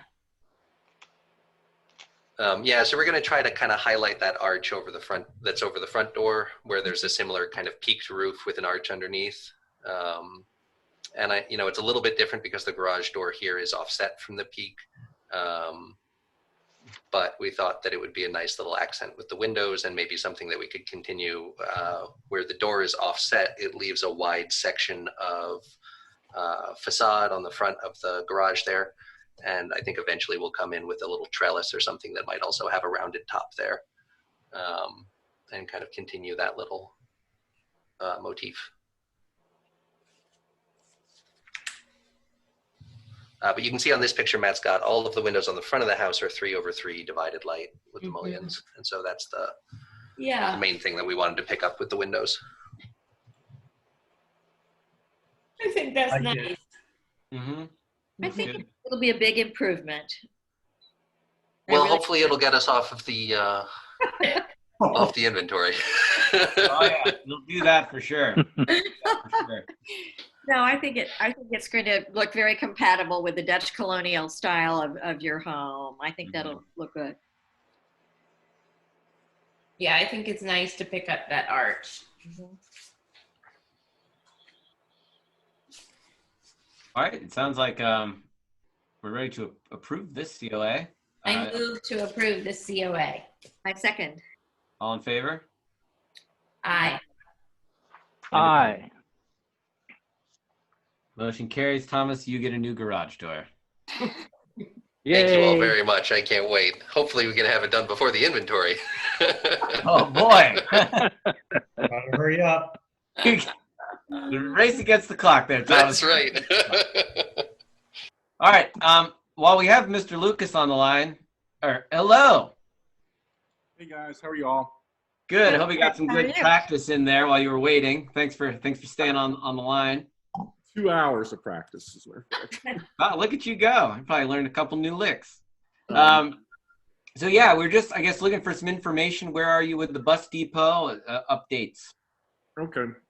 Yeah, I probably owe y'all an explanation. So I guess for starters, even though this isn't sort of your problem, but COVID has not been good to me. Sort of my business is shut down, which makes it cash flow a bit of an issue. But notwithstanding that, I'm very committed to the property. I like it. I want to push forward. The last time we spoke was in July, and I think I presented a preliminary parking plan. That seemed to be the key issue, was the parking. And one thing that we agreed upon then was, I don't know if I formally talked to the board about this, but originally I was thinking about having 2 apartments up top, but Matt made that pretty clear that that's not going to be feasible, and walked me through it, and that made sense. So we're back to just sort of the 1 apartment up top, two commercial units on the first floor.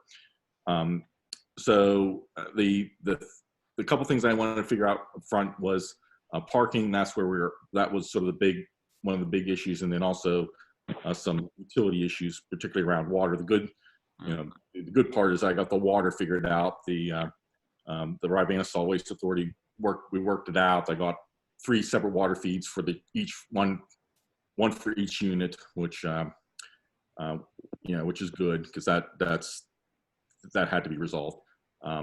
In terms of so water, sewers figured out. The problem is the parking. So I presented the plan that I presented to you guys back in July to VDOT, Adam Moore. That's who Matt, I think, had maybe, I don't know, Zach, you walked it too, but I know that Matt walked the property with Adam at VDOT, and Adam had leaned towards having parallel parking up and down in front of the station. I was not excited about that. I don't know. I don't feel like the ARB was excited about that. I either got that indirectly from Matt, or maybe that just stuck in my head. But anyways, in talking to Matt, talking to Adam, he said he doesn't think that VDOT approval will be required because it's an existing building, and he's encouraging me to apply to push forward with a permit with Albemarle County, I guess is where I'm going to go to get the engineering permit and the permits approved, and see if they come back and require some sort of VDOT approval. He's saying that because it's an existing building, you would get, and as long as I'm not tinkering too much with the footprint, at least on the first floor, which I'm not, he seemed to think that would be the best route for me, because if he has to get VDOT approval, he wouldn't even know where to start. He's basically saying he wouldn't even know what standard he would use, okay, which would be problematic. So what he's saying is he doesn't think that he's going to need approval. He's encouraging me to push forward with Albemarle County, submit a permit application, and see if they come back requiring it. So I think my next move would be to do that, to have a preliminary meeting with Albemarle County and tell them this is the scope of the project, this is what I want to do. Present them some preliminary plans, which is along the lines of what I presented to you, and see what the requirement checklist is going to be. I'm not an expert in this at all. Okay, honestly, I don't know what the hell I'm doing, but I'm going to do the best I can. I'll go down there and say this is what I want to do. And I've done on the other projects I've done along this lines. I've had these preliminary meetings, and sometimes they're as simple as you're good. Sometimes they require certain checkoffs, and I have to go get those straightened out before I proceed, like water and utilities and that kind of stuff. But we'll see what they come back with. So that's kind of where I'm at. I know that you all are probably not very happy with me right now, and I apologize, because I don't want an eyesore there either. So I guess my suggestion would be to come back, if you want to come back and say, look, Matt, here's 2 or 3 things that we'd like to see you take care of on the building in the meanwhile. I don't know if they're fixing a window, fixing some doors, you want some painting, just something so that at least the building is getting cleaned up a little bit. Like, unfortunately I don't live in the area, so I'm not driving by it every day. But notwithstanding that problem, I could probably put a person or 2 and say, if you gave me a list of items that just to help mitigate the eyesore factor. I don't even know how bad it is, but I'm assuming it sounds like I'm ready to get a mean letter from you all about the condition of the property, which I understand. I won't take it personally, but I guess that would be my initial compromises. Pick a couple things you want to do to clean it up in the meanwhile while we're going through this process, and I'll get going on them, and if it's replacing windows, whatever, I'll say, hey, here's what I was thinking about doing. Anything I do, it would be nice to make sure it's on the same path as what the ultimate product would be. So, right. So I don't really want to do something just to have it torn down later on. But there's certain things that are obviously what needs to be done, and I'd like to keep it. There's certain things that we could do that would be ultimately in the final product. So I think would be okay. Including that could be also lighting and stuff like that. I don't mind, getting the utilities hooked back up and putting some nice down lighting and giving it a little bit of life in the evening. Maybe just put on a timer with the LED lights just to get some nice lighting or whatever you guys propose. I'm open to anything. I'm not, Yeah, I appreciate that, and I also appreciate the update on the the site plan work, and we'll obviously be looking forward to hear more from you as that develops. I know what you're going to get dinged on in the inventory when we go through is sort of just that the building is unsealed in some noticeable spots. There are some doors that are busted at the bottom or maybe rotted on the first floor. And then there's one window that I know is one panel of a glass window that's been popped out for some time. So I think one way to move forward would be just to make sure that the building is sealed up at the doors and the windows. And you can do that one of two ways. You can either do a temporary fix, which I think would be satisfactory for us because we're moving forward with this project. But if you also wanted to say, well, I'm going to be replacing those windows upstairs and those doors anyway at some point, I think we'd be willing to entertain looking at a more formal COA for the long term there as well. Okay. Would you be willing to just not to interrupt? Would you be willing to just take a picture or two and send it to me and say, Matt, hit this one, and I can put someone on it and come back with some proposals. I listening to some of your other conversations, I would prefer to do things, have like original wood windows and restore what should be there and make it very attractive. So I don't think you and I are, when I say you, the board and I are going to fight on that. But if you just tell me, hey, start with these couple of items, knock them out, and and we'll just keep those things in the queue going. I'm totally open to that. But I don't know which ones to start with and which ones would make you happy. Sure, I can do that. Okay. I can just run down there tomorrow and snap some pictures. There's also the wood underneath the overhang there, the old bus pull through. That's also starting to come down a little bit in spots. Another kind of FYI thing, which has emerged with another property, the Canal Basin Warehouse has experienced some vandalism recently. Your building has not, but it might be worth, your comment there about the lighting might be worth considering just for security purposes. Okay. So I think motion lights or something that is on a timer in the evening that's sort of hung up high so that downward lights so that they're not glaring into the street or other homes, but that are at least illuminating the ground and the outside of your building might be good for just the security of the property at this time. Okay, I'm down with that. Okay, I need to add some news on that front, that the Scottsville police are really trying to help on that vandalism issue. And they've got a couple of leads they're looking on at the other warehouse. And they are frequently using your property. So you have some police presence there as they work traffic and site security there. But a couple of days ago, a police vehicle maneuvering there hit one of the columns on your entryway. So we've started that insurance claim on our side, but I would encourage you to take a look at it and inspect it for damage. Let me know if there's a problem there. Okay, and they're welcome to So set it up. was vandalism from the police. Right. I didn't. Okay. So also the town is a risk factor now. That I wasn't expecting. So sorry. Oh my God. That's good news, bad news. The police are parked in front of your building, so that would be a crime. Good news, more security. Bad news, structural threat. They may have backed up into a downspout. Maybe that insurance money can help you in other areas too. All right. But I will but I'll follow up with some pictures, Matt, for you. I'm not sure if I might have your email address, or I'm not sure if I do or not actually.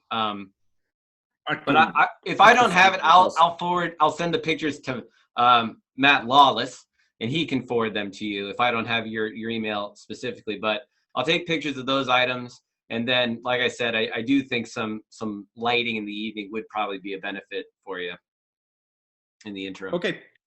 I'm happy to do all the lighting. I think I'm going to need power on that building anyways in order to do what I'm going to want to do. So I'll work on it. I don't want to put any lighting up that's going to be obnoxious to anybody. So Right.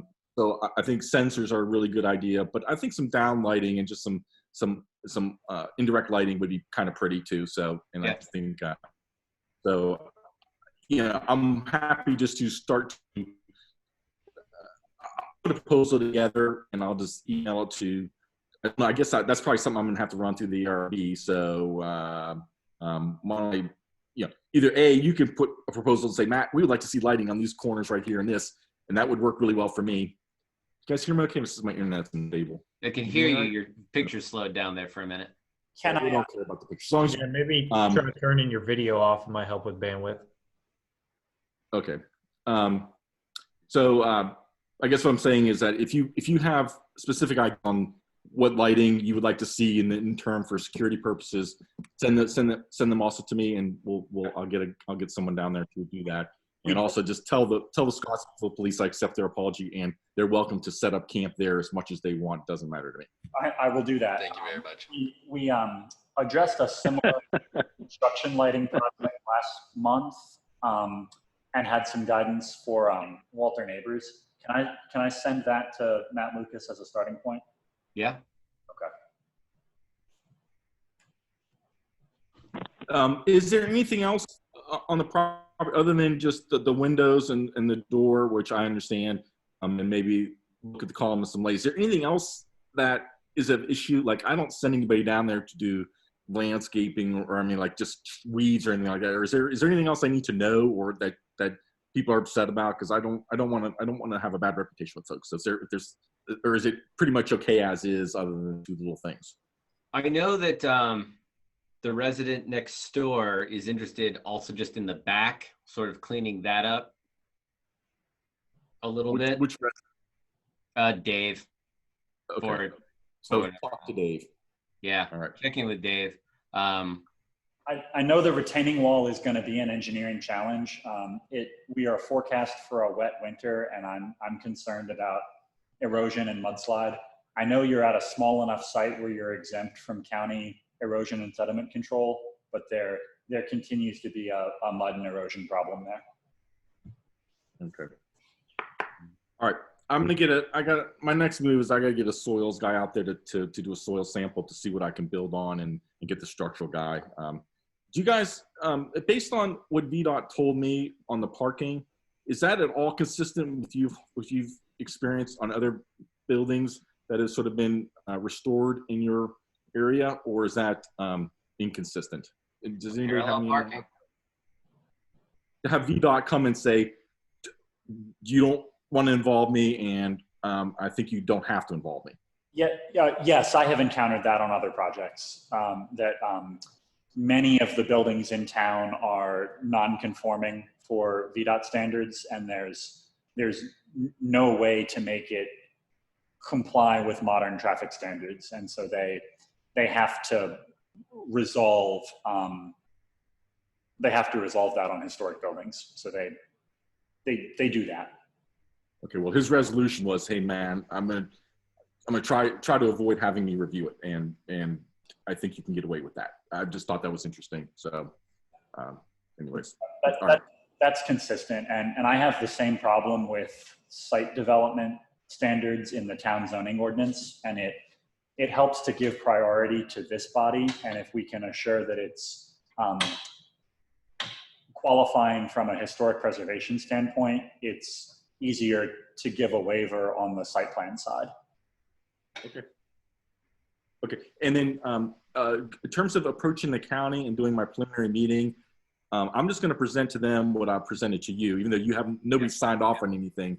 I'm just going to say, generally, I'd like to go in there generally saying the ARB is reasonably on board with this, barring a bunch of little details. Is that a fair enough statement, or what do I tell them? Because how do I represent that? Well, we approved the site plan for the parking. Okay. That's what we approved for you to send on to VDOT. So okay. I think we are. I'm going to go with that site plan and say, hey, the ARB is approved this. I mean, and we'll throw that at them as my starting point. Yeah. You still have a lot of facade questions from roof and walls, et cetera. And the last thing we did was that site plan, and you needed to get that figured out before you did the rest of it, right? Okay. Yeah. And I'm okay with that. I know we'll be able to figure out facade because I feel reasonably confident that we'll figure that out. So okay. All right. Well, thanks. Appreciate that. And anything else, or can I sign off? No, thanks for hanging out. Thanks for waiting. And I'll get those pictures to you by the end of the week, which is tomorrow. Okay. And that's all good. All right. Thank you all. Have a great evening. Yeah, we'll see you. You as well. Thank you. Good luck. All right. Gosh, boy, oh boy, everyone. I think we're actually doing really good on time given the amount of business we've covered. And I feel constructively. Thank you all for your time tonight and attention to detail and your good humor. Okay. Hey, Bob, I appreciate you still being here. Amen. Yes, thank you, Bob. Same here, Bob. I'm delighted. Thanks for having me. Seriously. Thank you very much. Missed you. All right. So I appreciate that. We've got the, I don't see so what do we have? We have the inventory we need to discuss. We got the East Main Street property updates, correct? Yeah, I think we're just at 5A, and we moved the guidelines for fencing to 5C. So I think those are the only two items left on your agenda. All right, so quickly, inventory. Do we have an updated sheet for that? Yes, we do. Okay. Well done, sir. Matt will pull this up. We spent a little time on, now we did not do this as a full page for each house. We wanted to start with something as a kind of walking around document for your upcoming inventory. So if we think it's useful to make a document that tracks COA changes to individual properties over time, I think that we can still do that, but we might make it a separate document from this. Okay. But this will be your walking around stuff. We've got 2 years of information in here. Yeah, shows us results, notes. One thing I noticed was that we did not collect dates last year when we were doing the inventory. And I kind of like that level of detail of just being able to say exactly what day were we walking by and looking at a house. I noticed, like, as we were going through Valley Street, there were a number of different different days that we did different portions of Valley Street, and I think that might be useful to capture. Okay. But we've got space here. To pull them off the photos off the iPad. Well, I know from looking today that we did our inventory on 12/29 last year. Oh, okay, wonderful. The whole thing. The whole thing. Wow, that's a day. Thank you. I'll make a note of that. I don't know when we did ours. I I'm so impressed you remember that day, Barbara. I was just looking, I was going through the book and I saw it because I couldn't remember. I knew that it was after Christmas. I think you guys were earlier in December. I mean, I know you were earlier in December because I was still decorating my tree when you. Oh, that's right. Tipped it. Right. Yeah. So you were somewhere in the first part of December. I will say one of the really interesting things about doing this was going through and seeing how that point about, when the envelope of the house is broken, it moves the house to poor. We came across that a couple of times where a place jumped from good condition to poor condition. Right. And it actually, in one case in particular, forced me to go back and make sure that I had gotten the rating right in the other year. Because the notes were so similar, and then I noticed there was just one small change about, something that had broken the envelope of the house and moved this entire thing to poor condition. Right. This was a good little exercise. So if you formatted like just a couple of buildings per page, probably, that shows this information, and then a column on the side of the page where you can put your notes in, is that going to work for a clipboard? I think so. Okay. Yeah. I think so. I think so too. That's great. Excellent. Okay. Yeah. I'm more curious because I'm working on a spreadsheet right now that requires images, and I think it would be nice to have the referenced images, but is it possible to insert images into a spreadsheet so there is a kind of reference? Yeah, what's under the insert column? Oh boy. I mean, I don't know. How about illustration? Picture. There you go. Yes. Absolutely. At least thumbnails, or if there's an architectural detail that you're kind of getting close, it probably won't be much more than a couple inches square, but we could do that. Well, maybe, I don't know what you all think about this. Maybe it's too much, but maybe it is like that one image that takes it from fair to poor, or, that really prominent thing that needs to be fixed in order for. Yeah, I think that is not only reasonable, but a really good idea, because then we'll have it for the record the next year too, Right. Yeah. The slideshow that we had in the meetings when we went over all these findings was really helpful. It was. Yep. So maybe what we should do this year, walk around with an iPad. I'm assuming we should take the same one. We should probably have one folder, naming convention. Oh, America. A naming convention so that we have address, sub 1 or whatever. And then when we go through the slideshow at the end, if Matt can insert that one image from the iPad, that works. I think that's a good idea. That's clear enough, yeah. Okay. Cool. Great. Thank you. This is fantastic. Yeah, this will help a lot. Do I have my inventory from last year? So the inventory from last year. It's right in front of you. I guess it is. I'm trying to figure out which streets we did, just to make sure everybody's on the same page about that. Well, first of all, when do we want to have this done? I'm thinking February. Does anyone want to have it done before then? No. Barbara does. She's leaving town. Oh, right. I'm going to be gone. Leaving. Yeah, so it doesn't matter. You guys can pick a date and we'll just do it before Barbara leaves. Yeah. Okay. So, because I don't think we're going to be able to have a thorough discussion about this in January. So I think we will in February, but not in January. So. And that's what we did last year, I think, Zach. Okay. I think the February was when we really had the discussion. Okay. So let's say we do it sometime between now and just have it done by our submitted or ready to go by our February meeting. And last year, so Aaron and I did a walk, and then Tyler and Barbara and Bob, you did our data entry. No, I didn't. I didn't do much of anything. I walked with Bob you. was laid up. Sorry, Bob was laid up. Right. Do you want to do something? I'm good this year. I'm ready to rock and roll. Okay. Well, I'm comfortable to walk with have the same groups do the walking.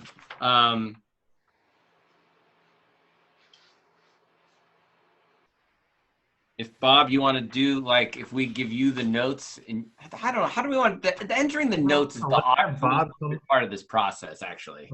Let's have Bob come along with one of the groups. I was just going to say, yeah, staff can do the data entry side of that. Cool. I think having the ARB eyes on the property is useful.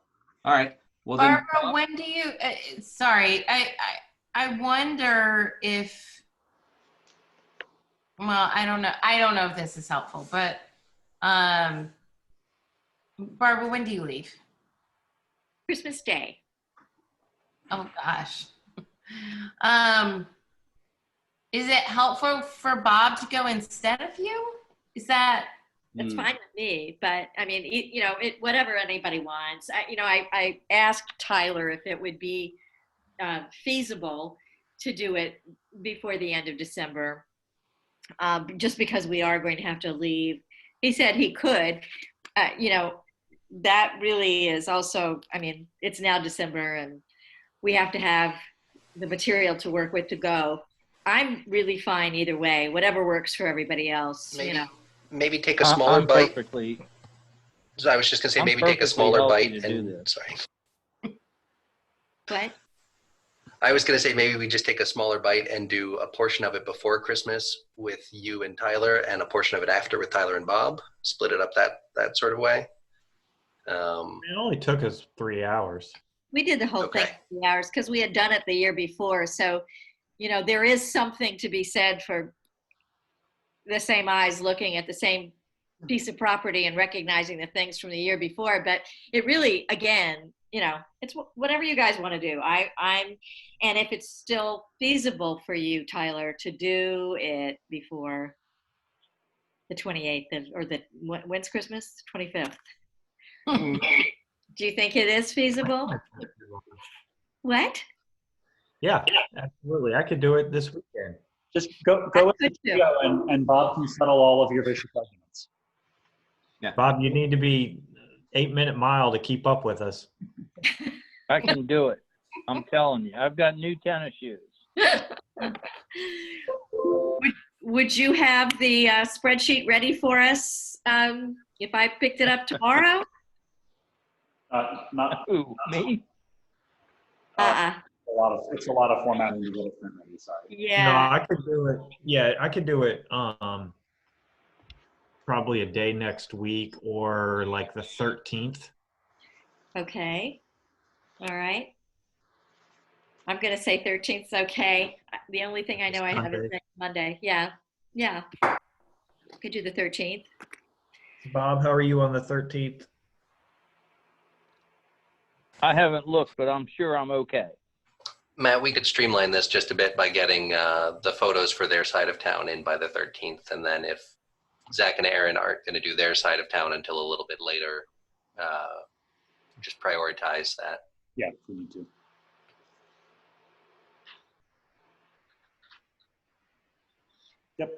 Yep, I can do the 13th for sure. And we can knock it out in 3 hours, I know. That's impressive. No, that's good. Cool. Aaron and I are obviously not jumping on any kind of date. But although I will say, Aaron, you know, winter break, you know, for me is the 21st through the 4th of January. So if you are around some time in there, that's a very flexible time. Okay. For getting that, for doing it.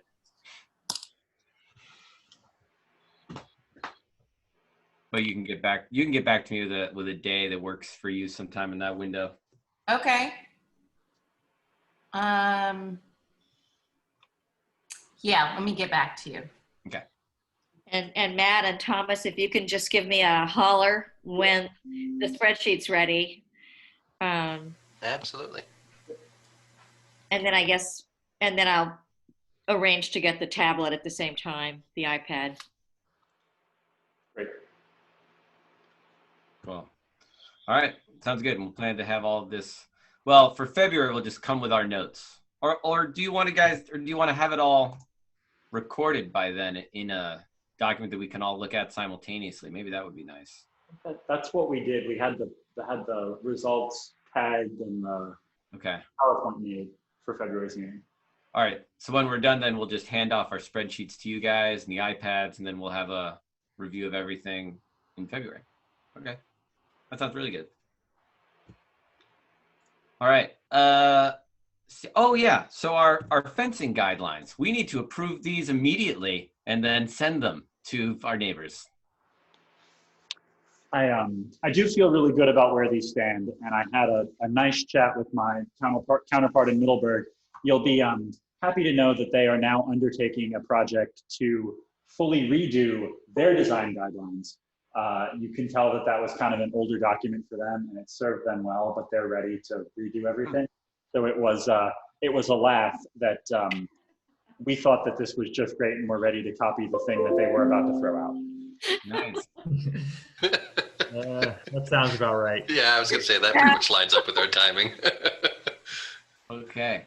I'm pretty sure Albemarle County was doing the same with their zoning ordinance in 1994. Anyway, let's see. So we were like, look at these sketches. Look what we found in the trash. Oh dear. Well, I thought you did a good job of merging all the language. Yeah, agreed. Yeah, I think they're great guidelines. You know, what do I say? Yeah. There was one little thing that I noticed. I pointed this out to Matt, and I just want to say it again. There's a little bit in here that says fences and walls of brick or stone are generally appropriate. Wood is also a traditional material for fences and gates. Hmm. And Matt and I talked about that, and I guess up in Middleburg, laid stone walls as a fencing, sort of field fencing, is maybe a little bit more common. So the way that that reads does seem to support. Yeah, probably need to reverse that.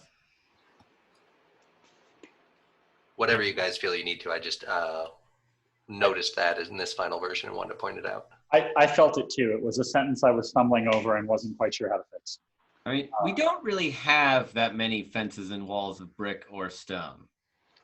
We have, a couple little retaining walls like the one there in front of the gas station. Yeah, there are a number of brick ones. I feel like this retaining wall at Bruce Park sort of becomes a fence wall along the Harrison Street side where it's not a retaining wall. But yeah, we don't have much that actually serves as that, like New England, I cleared the field stones out and then I built a fence around my field out of my field stones kind of. Yeah, well, can you scroll up to that paragraph again, Matt, just so I can see it? I think it would be good to emphasize the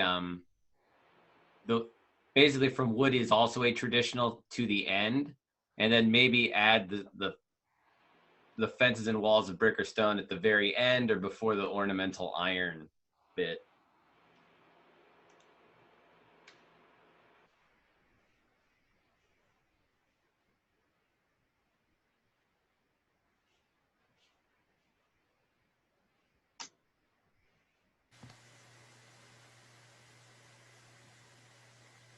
That is an easy and eloquent change.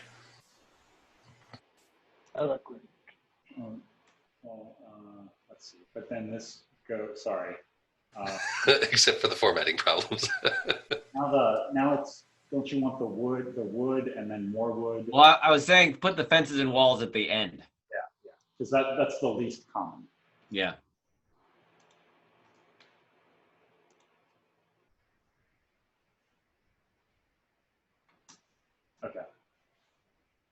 Okay. Yeah, we see the most of the work. Most of what we're talking about is wood and metal. Right.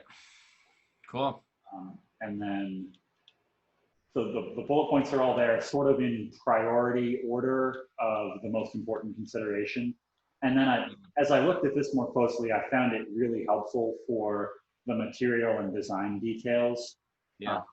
Matching the style of the house. So I can imagine us going through the conversation of here's the style of your building, and if we're trying to get appropriate fencing, this is what I would pick out of a catalog.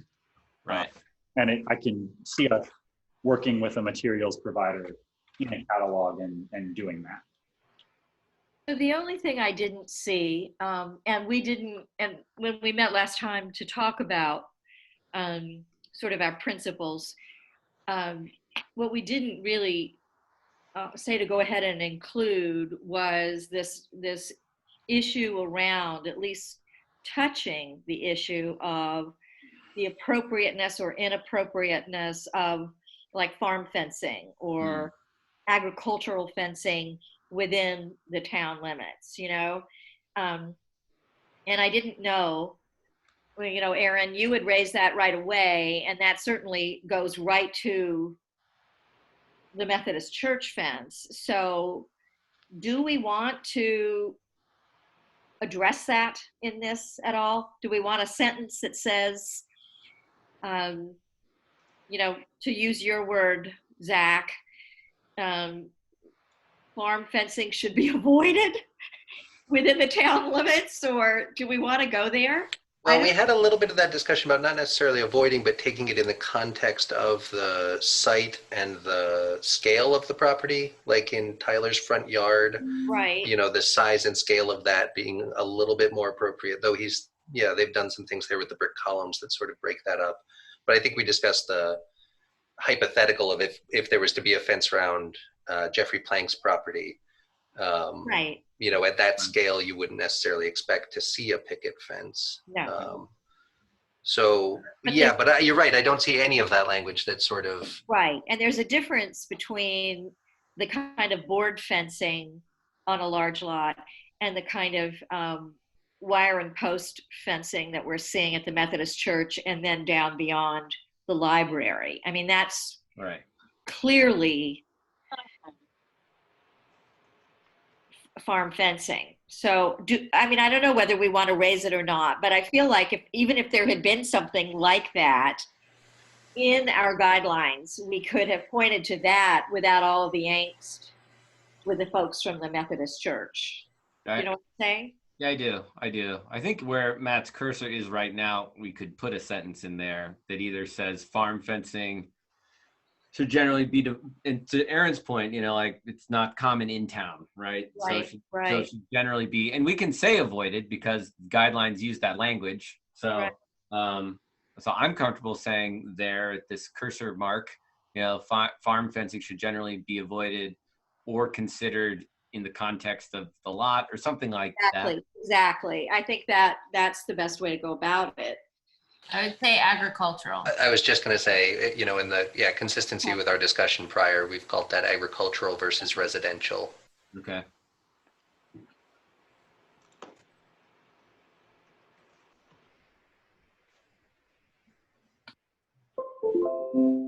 And I would say that, and I would refer to the scale of the landscape, and also, I'm trying to think of the best way to articulate like how Tyler's fencing is different because it has the brick columns regularly throughout. I think maybe, Matt, would you take that next entry there, wood fences except for natural split rail? Would you cut that and paste it above the paragraph before? Because, if it follows right after where possible existing wood picket should be preserved, I think that sort of sticks a little bit better as keeping the wood fence guidelines together. And then this one that we just ended will follow into multiple styles of fencing should be avoided, which kind of, I think, does tie into agricultural versus residential. But maybe then there's room in that one, multiple styles of fencing should be avoided, but if you're going to go agricultural, do what you can to soften it to residential.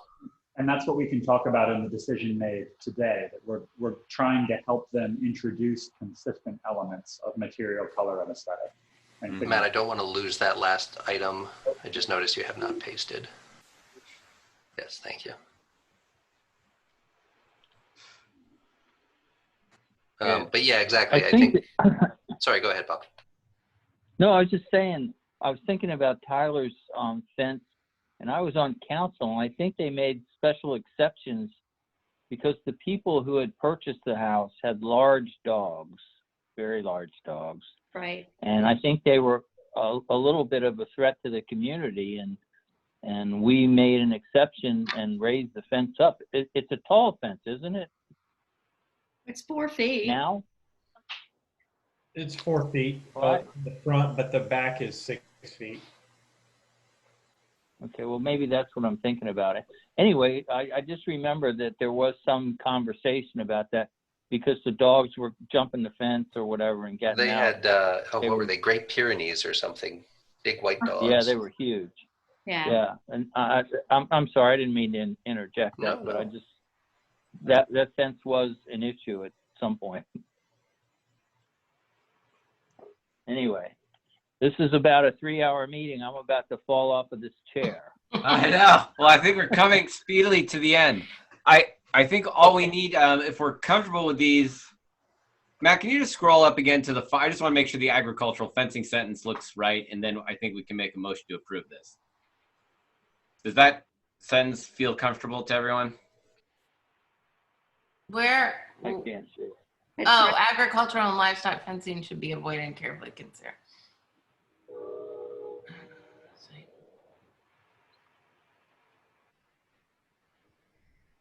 Yeah, there's something funny about carefully considered on the site. Like, should we say should be avoided and considered in relation to the site? Yeah, yeah.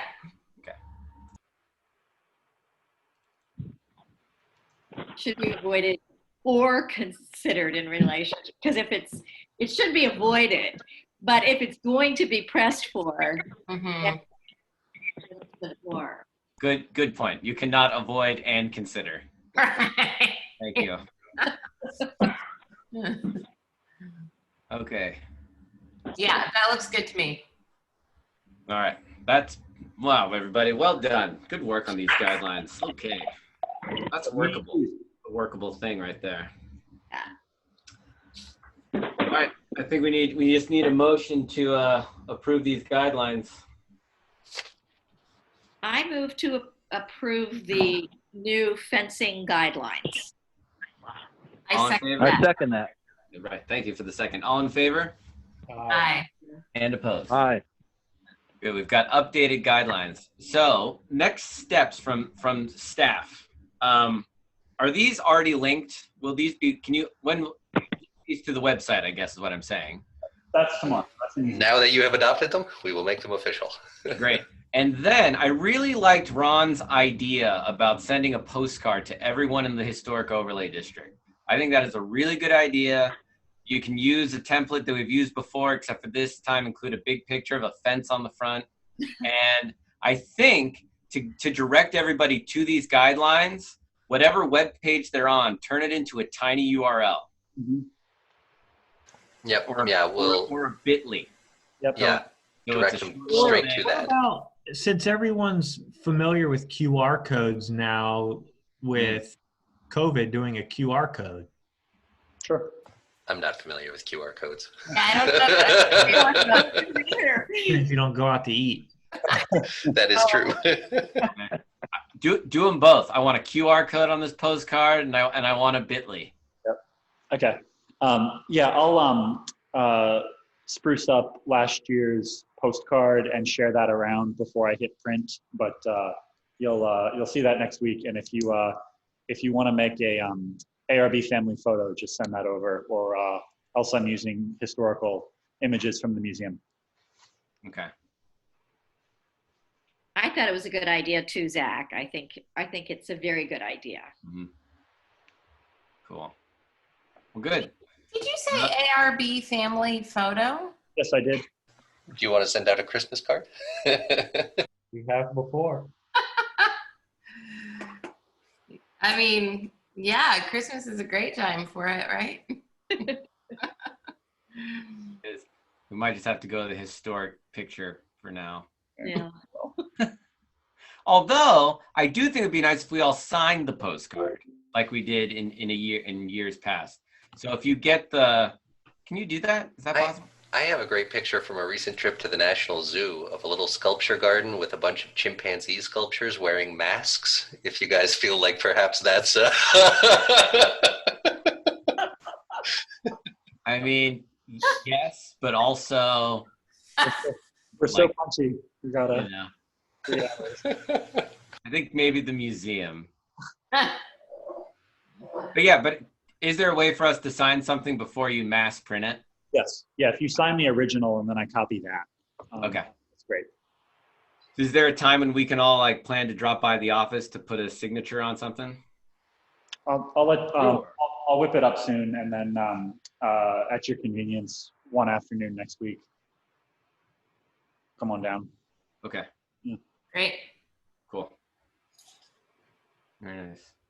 All right. So that brings us to informational items. Are there any other information items that need to be shared with us tonight? I reported the vandalism. That's breaking news. Oh yeah, the cop vandalism. Yep. I can't think of anything else. Okay. Oh, any updates with Dollar Tree General? Oh, no. I had spent all of that around. That was a while ago though, and I would have expected to hear back on that promptly. So I need to check on that again. Okay. Thanks, Tyler. It's an oldie but goodie. Love those. You know, it's like you're 2/3 gutter, you know? I mean, just don't let it go. We'll get there. We are punch drunk. Tell you what. So yeah, it's good meeting everybody. Really, I was heading. I saw Thomas this morning at the office, and I just made big eyes. I was like, "It's gonna be a meeting, man." It was a good one. I really appreciate it. We covered a lot of ground tonight, and everybody kept their composure. So thank you very much. I'd just like to say that your new dude looks very nice. Oh, thanks, Tyler. I I appreciate it. think so too. I like it a lot. Thank you. Good. I'm going to put compliments on Zach's haircut in the minutes. Duly noted. All right, everybody. Well, have a good holiday, New Year. If I don't see you all before, and then we'll all convene again on January 7th. We don't meet in December? This is Oh, December. wait, it is December. December. Snuck up on us. Somebody give that girl a calendar. Have another drink. It's 2 hours past my bedtime. I bet. Way past mine. I look forward to all of us having a party at some point. Seriously, guys, I miss you guys. Yeah, Yeah. All right. Do we need a motion to adjourn? it's always nice. Oh, good. Can we get a motion to adjourn? Tyler's already left. So Tyler's gone. You still have a quorum. I move to adjourn. I second it. All in favor? Aye. All right. Good. Aye. Everybody. Have a happy New Year. If I don't see you Love you before, guys. thank you all very much. Thank you all so much. Take care. Bye. See you. Thank you. Bye-bye. Bye. See you in the morning, Matt. Let's start bright and early.